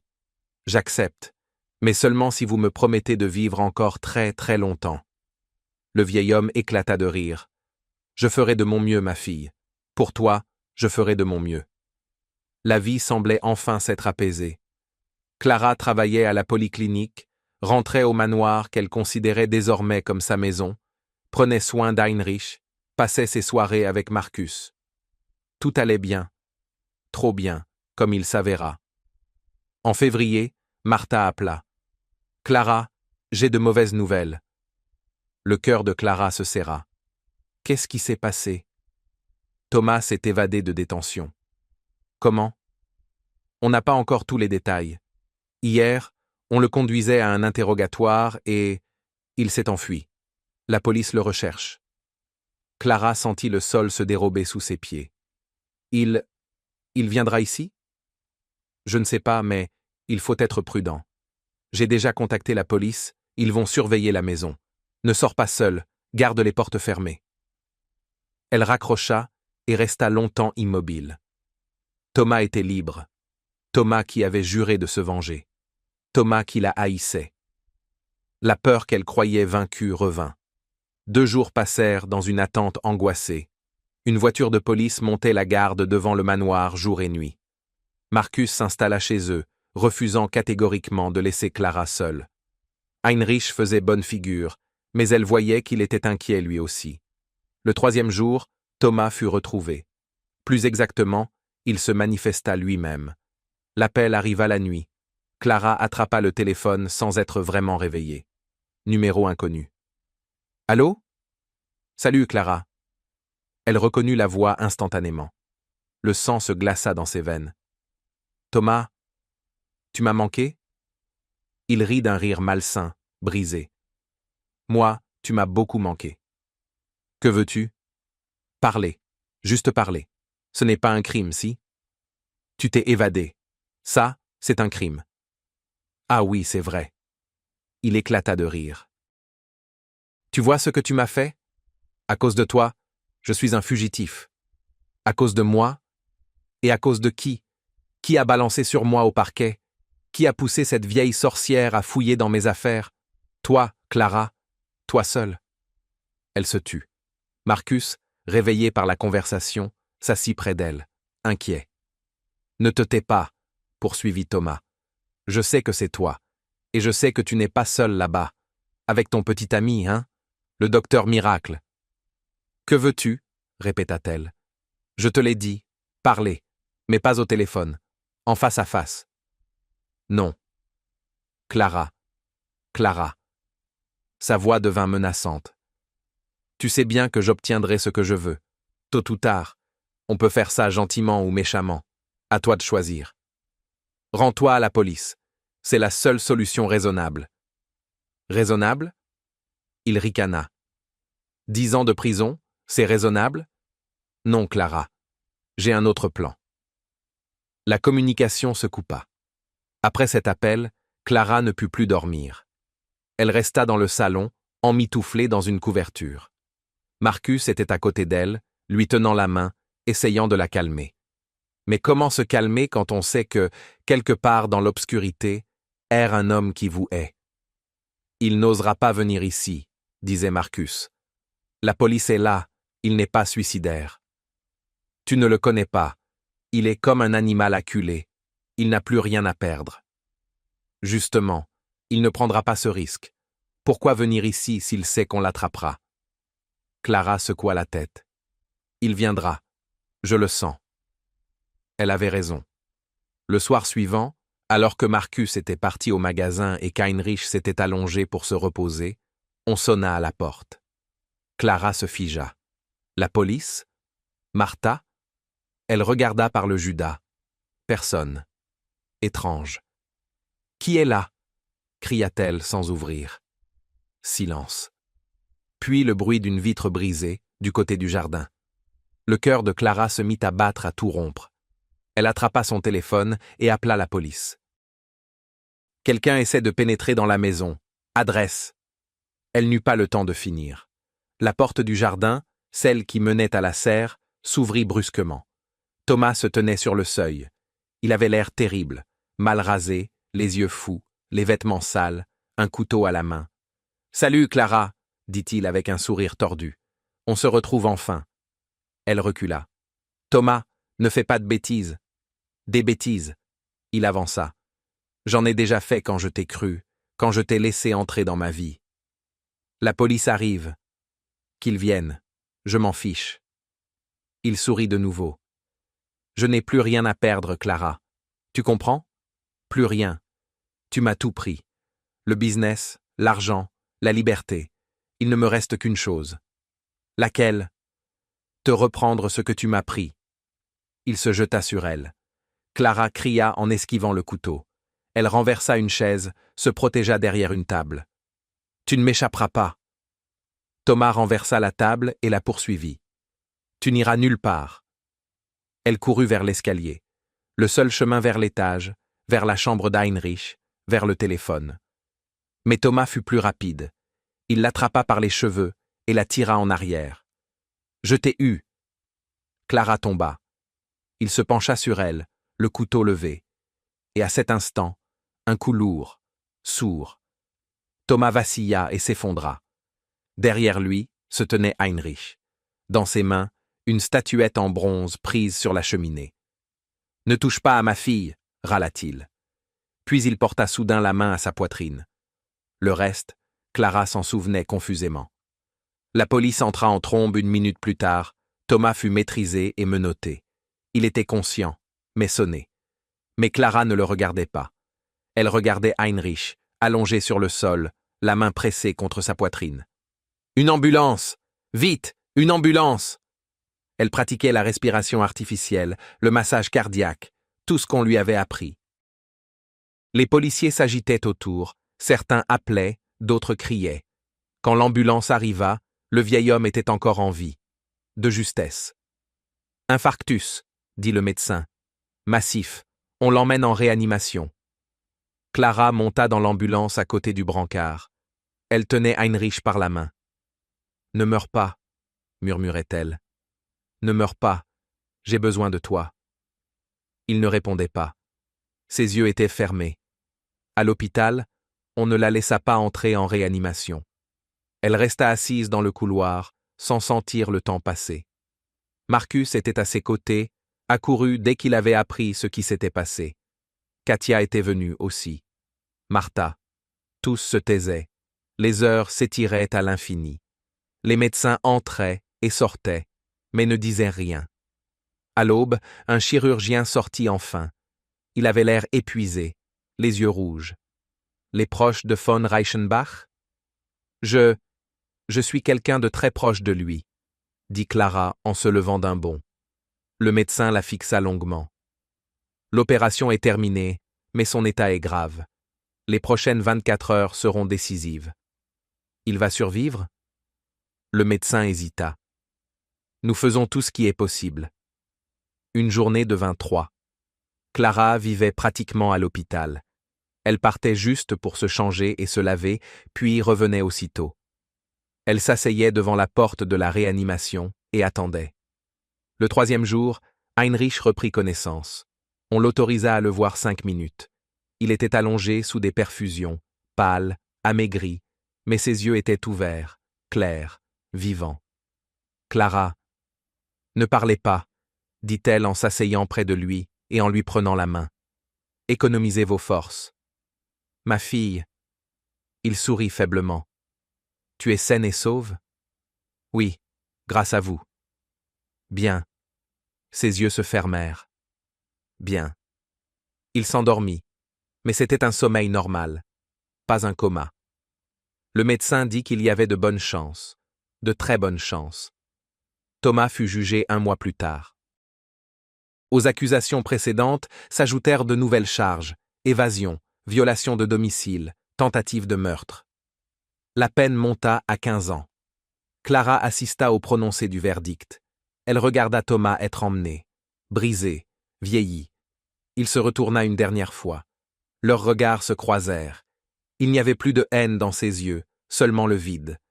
Elle détourna le regard la première. La convalescence d'Heinrich fut lente. Les médecins parlaient de rééducation, de calme, d'aucune émotion forte. Clara s'occupait de lui comme d'un père. Elle préparait des repas diététiques, donnait les médicaments à heure fixe, l'emmenait se promener dans le jardin. Il grognait en disant qu'on le traitait comme un enfant. mais elle voyait bien que cela lui faisait plaisir. « Tu sais, dit-il un jour, alors qu'ils étaient assis sur un banc sous un vieux chêne, je croyais que j'allais mourir. Là, sur le sol. Je pensais que c'était la fin. Ne dites pas ça. Attends. » Il leva la main. « Laisse-moi finir. Je croyais que j'allais mourir, et j'ai compris que ce n'était pas effrayant, parce que tu étais là, parce que la maison ne resterait pas vide. » Il la regarda. « Tu m'as offert une seconde famille, Clara.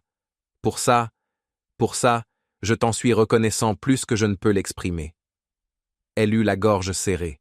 « C'est vous qui m'avez donné une famille, une maison, tout. » « Alors c'est réciproque, sourit-il. « C'est comme ça que ça doit être, dans une famille. Réciproque. » Le printemps arriva tôt cette année-là. Dès mars, les premiers crocus fleurirent dans le jardin, puis les narcisses, puis les tulipes. Heinrich passait des heures dans le jardin, assis sur un banc, à regarder les fleurs. « Élisabeth aimait les tulipes, dit-il un jour. Chaque printemps, elle les plantait elle-même. Elle disait que les tulipes, c'est l'espoir. » Clara était assise près de lui tenant la main. « Elles sont belles. » « Oui, très belles. » Il se tut un instant. « Clara, je dois te dire quelque chose. »« Quoi ? » Je me sens bien. Vraiment bien. Pour la première fois depuis de nombreuses années. » Il se tourna vers elle. « Et je veux que toi aussi tu sois heureuse. Vraiment heureuse. »« Je le suis. » »« Pas complètement. » Il plissa les yeux, malicieusement. « Alors, quand est-ce que vous vous mariez ? » ?»« Quel mariage ? » ?»« Le tien, évidemment, avec Marcus. » Clara rougit. « Nous n'en avons pas parlé. »« Alors parlez-en. » Le vieil homme sourit. « Le garçon tourne autour de toi depuis 6 mois, et toi tu hésites encore. Qu'est-ce que tu attends ? » ?»« Je ne sais pas. Moi non plus. » Il lui tapota la main. « N'aie pas peur du bonheur, ma fille. Il ne mord pas. » Le soir même, Marcus la demanda en mariage. Ils se promenaient le long des quais, comme ils en avaient pris l'habitude chaque soir. Le soleil se couchait, teintant le ciel de rose et d'or. Il s'arrêta, lui prit les mains. « Clara, j'aimerais te demander quelque chose. » Son cœur se mit à battre plus vite. « Oui ?» Il sortit une petite boîte de sa poche et l'ouvrit. À l'intérieur, une bague. Simple, sans pierre imposante, un fin anneau d'or avec un petit diamant. « Veux-tu m'épouser ?» Elle regardait la bague, puis lui, puis le coucher de soleil, et sentait quelque chose s'épanouir en elle. Quelque chose de chaud, de lumineux. « Oui, » murmura-t-elle. « Oui. » Il passa la bague à son doigt, l'enlaça, l'embrassa. Des mouettes criaient quelque part au-dessus d'eux. Le soleil disparaissait à l'horizon, et ils restaient là, enlacés, indifférents au reste du monde. Le mariage fut fixé au mois de juin. Clara voulait une cérémonie simple, seulement avec les proches, mais Heinrich s'y opposa fermement. Simple ? Dans ma maison ? Jamais. Il fut catégorique. Ce sera une vraie fête, comme autrefois. Et la fête fut magnifique. Le manoir fut décoré de fleurs et de rubans. Des tables furent dressées dans la grande salle, celle-là même où avaient dansé les ancêtres. Les invités furent conviés, amis, collègues, voisins. Clara portait une robe blanche, simple et élégante. Katia, la témoin, pleurait de bonheur.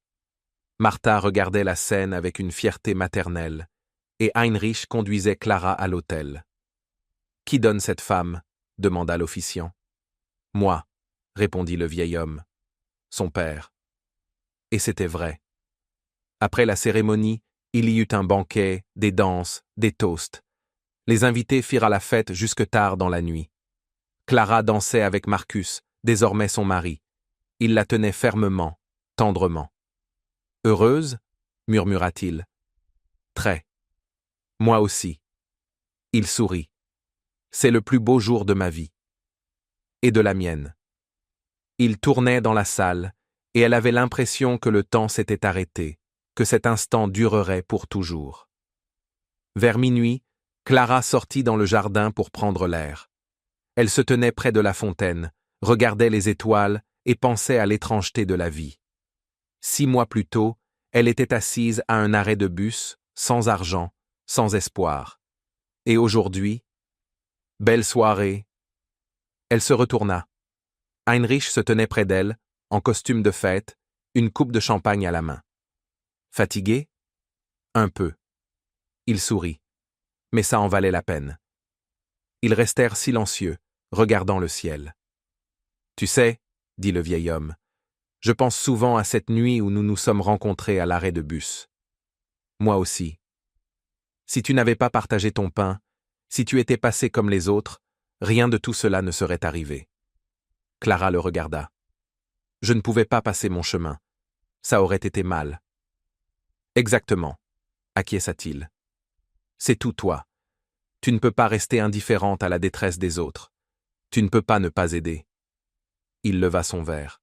« C'est pour ça que je t'aime. » Elle l'enlaça fort, comme une fille enlace son père. « Et moi, je vous aime. Beaucoup. » « Je sais, ma fille, je sais. » 1 an passa. Une année qui changea tout. Une année qui offrit à Clara ce dont elle n'avait jamais osé rêver. Le manoir ne semblait plus immense et vide. Il était rempli de vie, de voix, de rires, de pas pressés. Marcus emménagea ici dès le mariage. Heinrich insista et ne voulut rien entendre parler de location ou de crédits immobiliers. « Il y a ici assez de place pour 3 familles, » disait-il. « Pourquoi dépenser de l'argent pour des inconnus quand on a sa propre maison ?» Ils ne discutèrent pas. La vérité était qu'eux-mêmes voulaient de rester ici, près du vieil homme qui était devenu cher à leurs 2 cœurs. À l'automne, Clara apprit qu'elle était enceinte. Elle eut du mal à y croire, fit test après test, consulta des médecins, mais le résultat fut toujours le même. Oui, enceinte. 8 semaines. Quand Marcus l'apprit, il la souleva dans ses bras et tourna avec elle dans la pièce. « Je vais être papa. Papa !» Heinrich pleurait sans se cacher, ouvertement. Les larmes coulaient sur ses joues ridées, et il souriait. « Un petit-fils, » répétait-il. « J'aurai un petit-fils, ou une petite fille, peu importe. L'essentiel, c'est qu'il y en aura un. » La grossesse se déroula facilement. Clara travailla jusqu'au 7e mois, puis prit son congé maternité. Marcus tournait autour d'elle comme une poule couvant ses œufs. « Ne porte rien de lourd, ne marche pas trop vite, allonge-toi, repose-toi. » Elle riait de tant d'attention, mais au fond, elle l'appréciait. Après Thomas, qui ne la remarquait même pas quand elle était malade, la sollicitude de Marcus était comme un baume. Heinrich participa lui aussi aux préparatifs. Il libéra une des chambres du 2e étage, celle qui donnait sur le jardin. « Ce sera la chambre du bébé, » déclara-t-il, comme autrefois celle de Sophie. Ils choisirent ensemble le papier peint, les meubles, les jouets. Le vieil homme se révéla étonnamment compétent en matière d'enfants. Il se souvenait de ce qu'aimait sa fille, des contes qu'on lui lisait, des chansons qu'on lui chantait. Élisabeth endormait toujours Sophie avec une berceuse, racontait-il. La même, ancienne. Chaque soir. Clara écoutait et retenait. Ces histoires d'une famille disparue faisaient désormais partie de la sienne aussi. En mai, une petite fille naquit. L'accouchement se passa bien, sans complications, sans inquiétudes inutiles.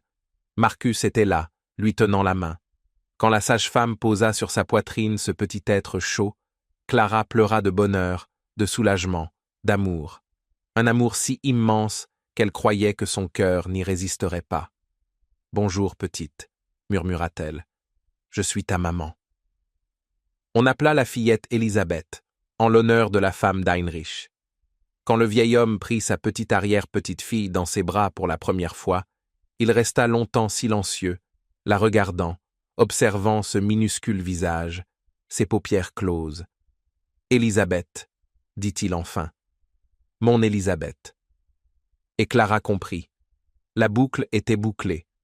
Ce qu'il avait perdu tant d'années auparavant lui revenait. Sous une autre forme, différemment, mais cela revenait. Élisabeth grandissait en bonne santé et joyeuse. À 1 an, Elle marchait déjà. À 1 an et demi, elle parlait sans arrêt. Maman, papa, papi furent ses premiers mots. Papi était celui qu'elle prononçait le plus souvent. Heinrich fondait quand la petite tendait les bras vers lui. Il passait des heures avec elle. Il lui lisait des contes, lui montrait des images dans de vieux livres, l'emmenait dans le jardin, racontait des histoires sur la maison, sur la famille von Reichenbach, sur l'arrière-grand-mère Éléonore. Quand tu seras grande, tout cela sera à toi, disait-il. La maison, le jardin, les tableaux. Protège-les. Élisabeth ne comprenait évidemment pas, mais elle écoutait. Attentive, sérieuse, comme si elle mémorisait vraiment. Martha devint pour Élisabeth une autre grand-mère. Elle venait chaque semaine avec des cadeaux, des friandises, de nouveaux jouets. Elle s'occupait de la petite pendant que les parents se reposaient. « C'est une bonne petite », disait-elle. « Elle tient de sa mère, douce, lumineuse. » Clara souriait. Elle aimait savoir que sa fille était entourée de tant d'amour, qu'Élisabeth ne serait jamais seule, comme elle l'avait été autrefois. Pour le 2e anniversaire d'Élisabeth, on organisa une grande fête. Il y avait beaucoup d'invités. Katia et sa famille, des collègues de la polyclinique, des voisins. Les enfants couraient dans le jardin, les adultes étaient assis autour des tables. La petite reine du jour trônait dans les bras de son grand-père, dans une jolie robe ornée d'un nœud dans les cheveux. Elle acceptait les cadeaux avec sérieux et disait un « merci » appliqué à chacun. Clara la regardait sans pouvoir se lasser. Sa fille, son petit miracle. « À quoi penses-tu » demanda Marcus en s'approchant par derrière et en l'enlaçant par les épaules. « À la chance que j'ai. »« Que nous avons, » corrigea-t-il. Elle se blottit contre lui. « Oui, nous. » Cet automne-là, Clara retourna travailler. Pas à plein temps. Concilier avec un enfant aurait été trop difficile, mais plusieurs jours par semaine, elle allait à la polyclinique pour aider les patients. La médecin-chef, Marguerite, l'accueillit à bras ouverts. « Enfin !»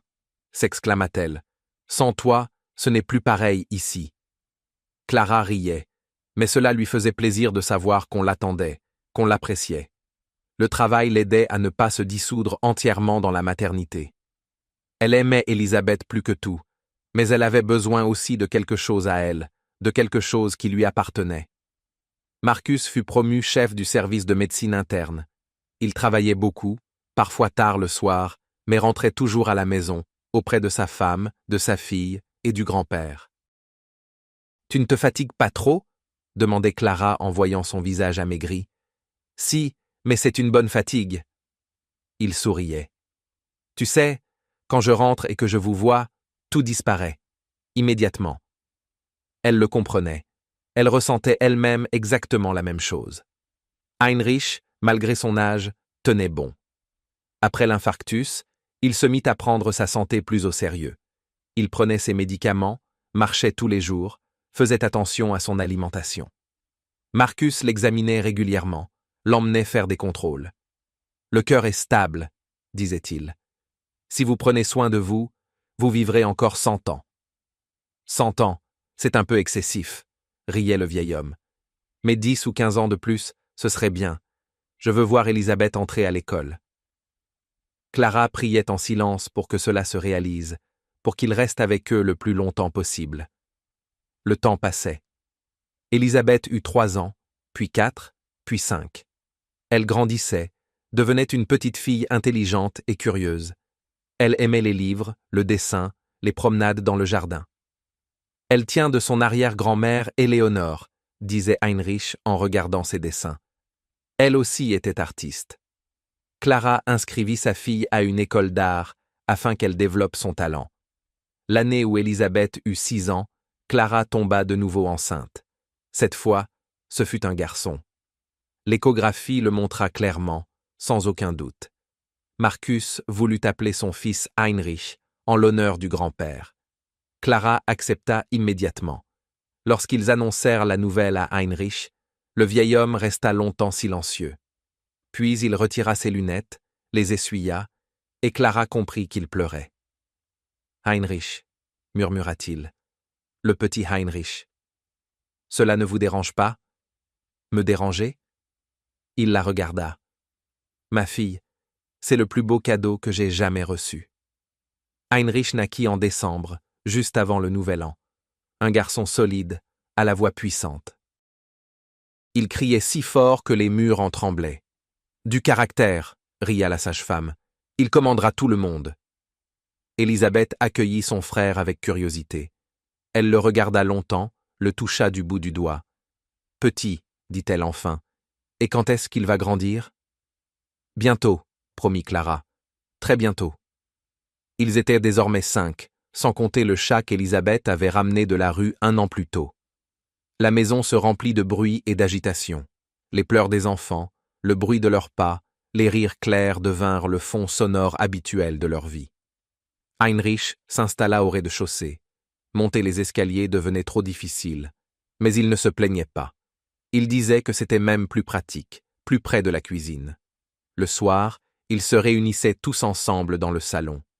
Ils regardèrent la télévision, jouaient à des jeux de société, lisaient à voix haute.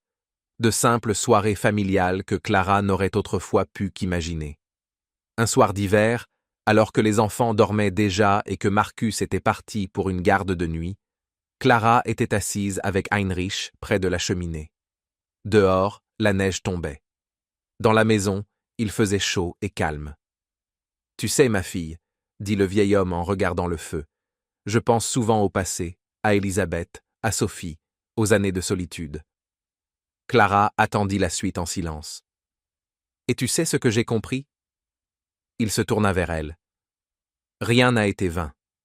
Toutes les épreuves, la douleur, les pertes, tout menait ici, à ce moment, à toi, aux enfants, à cette vie.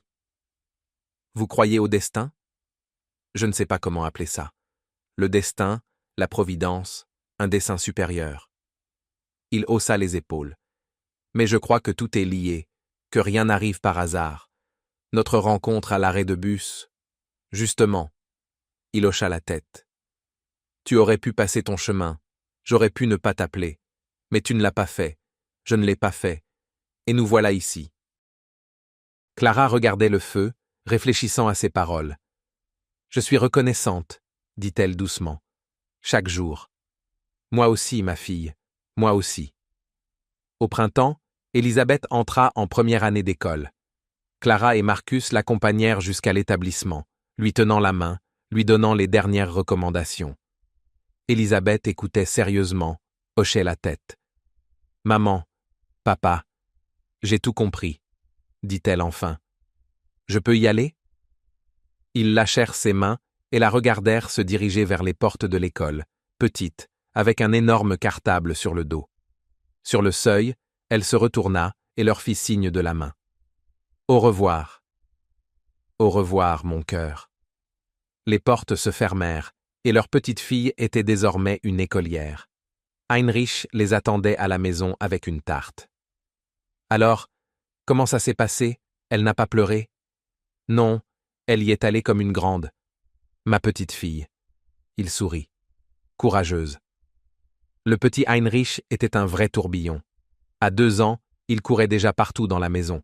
À 3 ans, il savait ouvrir toutes les portes et tous les placards. Clara n'arrivait pas à le suivre.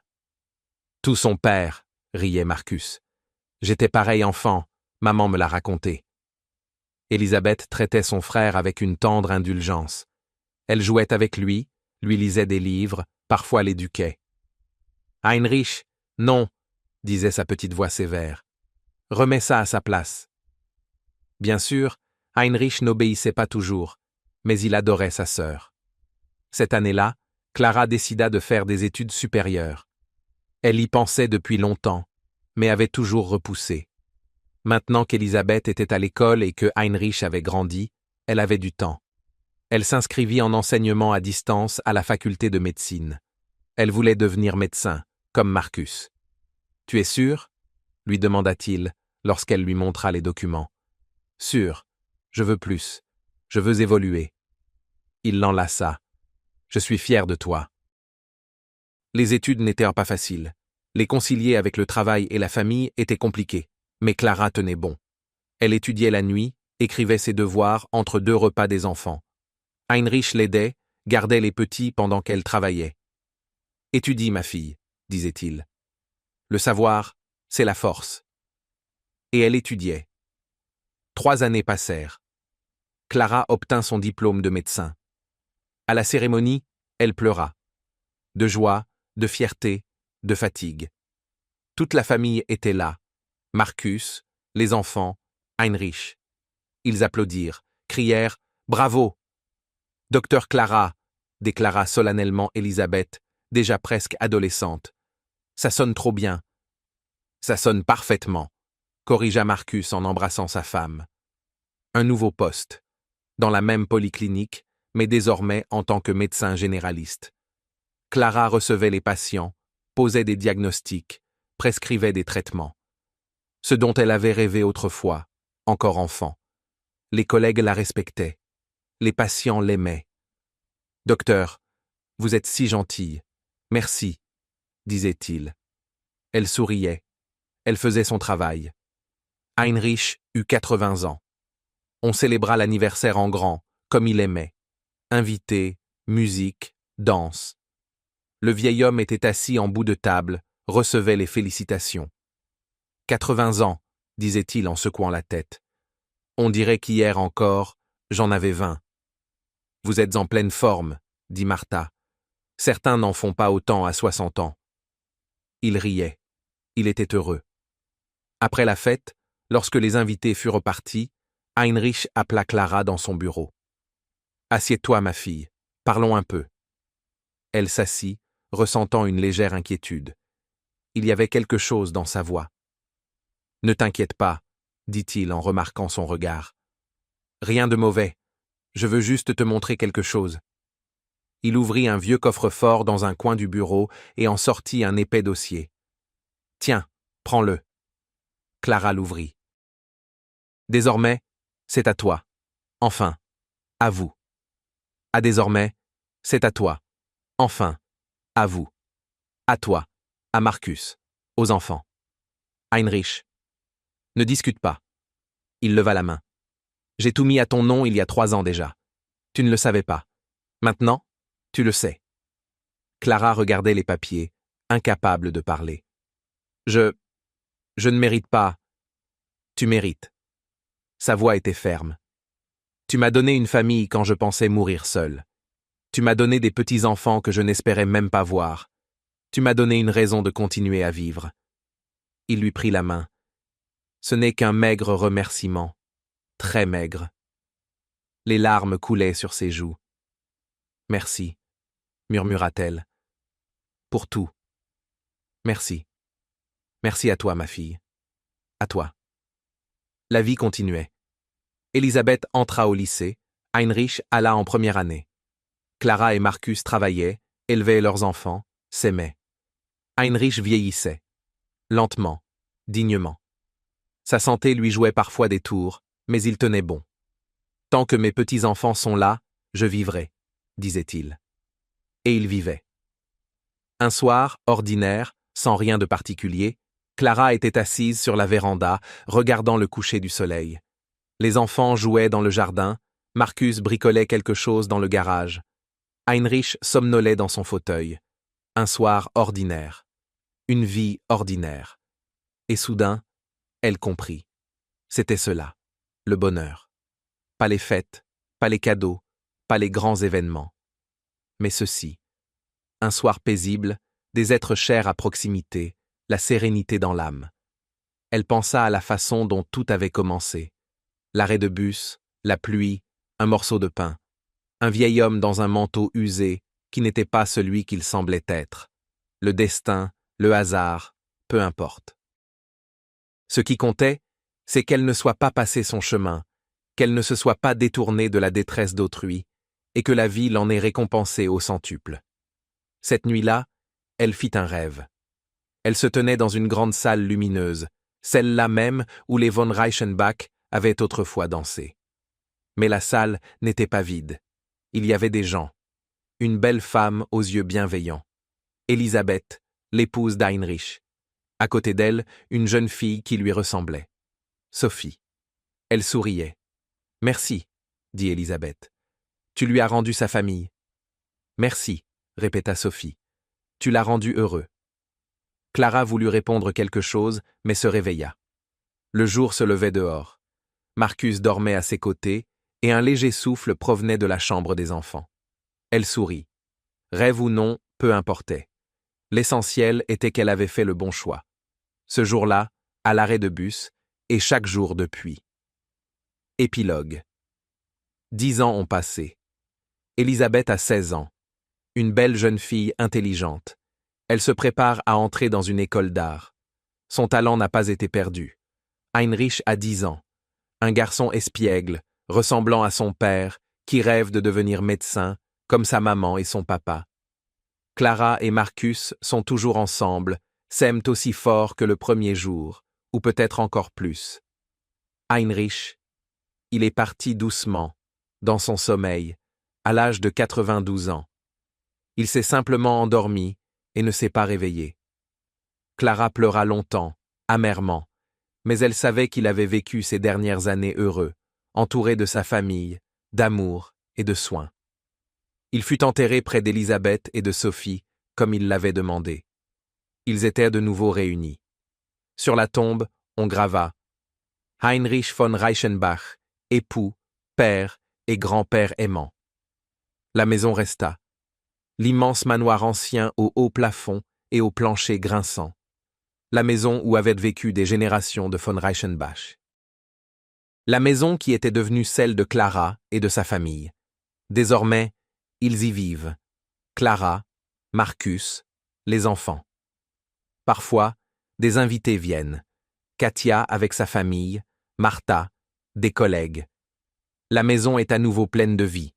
Sur la cheminée, des photos. De vieilles photos en noir et blanc.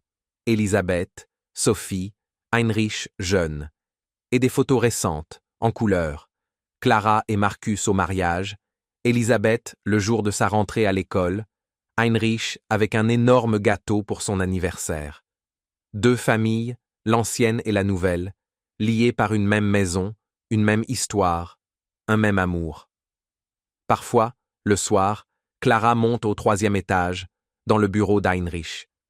Elle s'assoit dans son fauteuil et regarde le portrait d'Éléonore. Il lui semble que l'arrière-grand-mère sourit, qu'elle approuve. « Tout va bien, » dit Clara à voix basse. « Je veille sur votre maison et sur votre famille. » Le vent fait frémir les rideaux. Le jardin bruise dehors, ce même jardin où jouait autrefois la petite Sophie. La boucle est bouclée. L'histoire continue. Clara sort dans le jardin. Le soleil décline vers l'horizon, teintant le ciel de nuances roses et dorées. Élisabeth est assise sur un banc. Elle dessine quelque chose dans son carnet. Heinrich tape dans un ballon sur la pelouse. Marcus s'occupe des rosiers. Il a hérité de cette passion de son grand-père. Un soir ordinaire. Une vie ordinaire. Une vie heureuse. Clara regarde sa famille et sourit. Elle a parcouru un long chemin. De la jeune femme seule à un arrêt de bus à l'épouse aimante, la mère, la maîtresse de cette magnifique maison. Le chemin n'a pas été facile. Il y a eu des larmes et des peurs, des trahisons et des dangers. Mais elle a tenu bon. Grâce aux personnes qui se sont trouvées à ses côtés. Grâce à l'amour, qui s'est révélé plus fort que tout. Et surtout grâce à cette bonté qui vivait en elle depuis le début. Cette bonté qui l'a poussée à partager son dernier morceau de pain avec un vieil homme inconnu. Sont couchés, Clara et Marcus sont couchés, Clara et Marcus sont assis sur la véranda. Les étoiles ont envahi le ciel. Tout est calme, paisible. « Tu es heureuse ?» demande-t-il, comme il l'a déjà demandé tant de fois. Et elle répond, comme elle l'a toujours fait. Heureuse, très heureuse. Il la serre dans ses bras. Elle se blottit contre lui. Quelque part dans la maison, les planchers grincent, comme si quelqu'un marchait. Mais ils n'ont pas peur. Ils savent que ce n'est que la maison qui respire, qui vit sa propre vie, et qu'eux vivent avec elle. Merci de nous avoir regardés, chers amis. Si le récit vous a plu, merci de nous soutenir en cliquant sur le bouton « J'aime », le pouce levé. Pour vous, ce n'est qu'un clic, mais pour nous, c'est très important. Merci d'avance chers amis.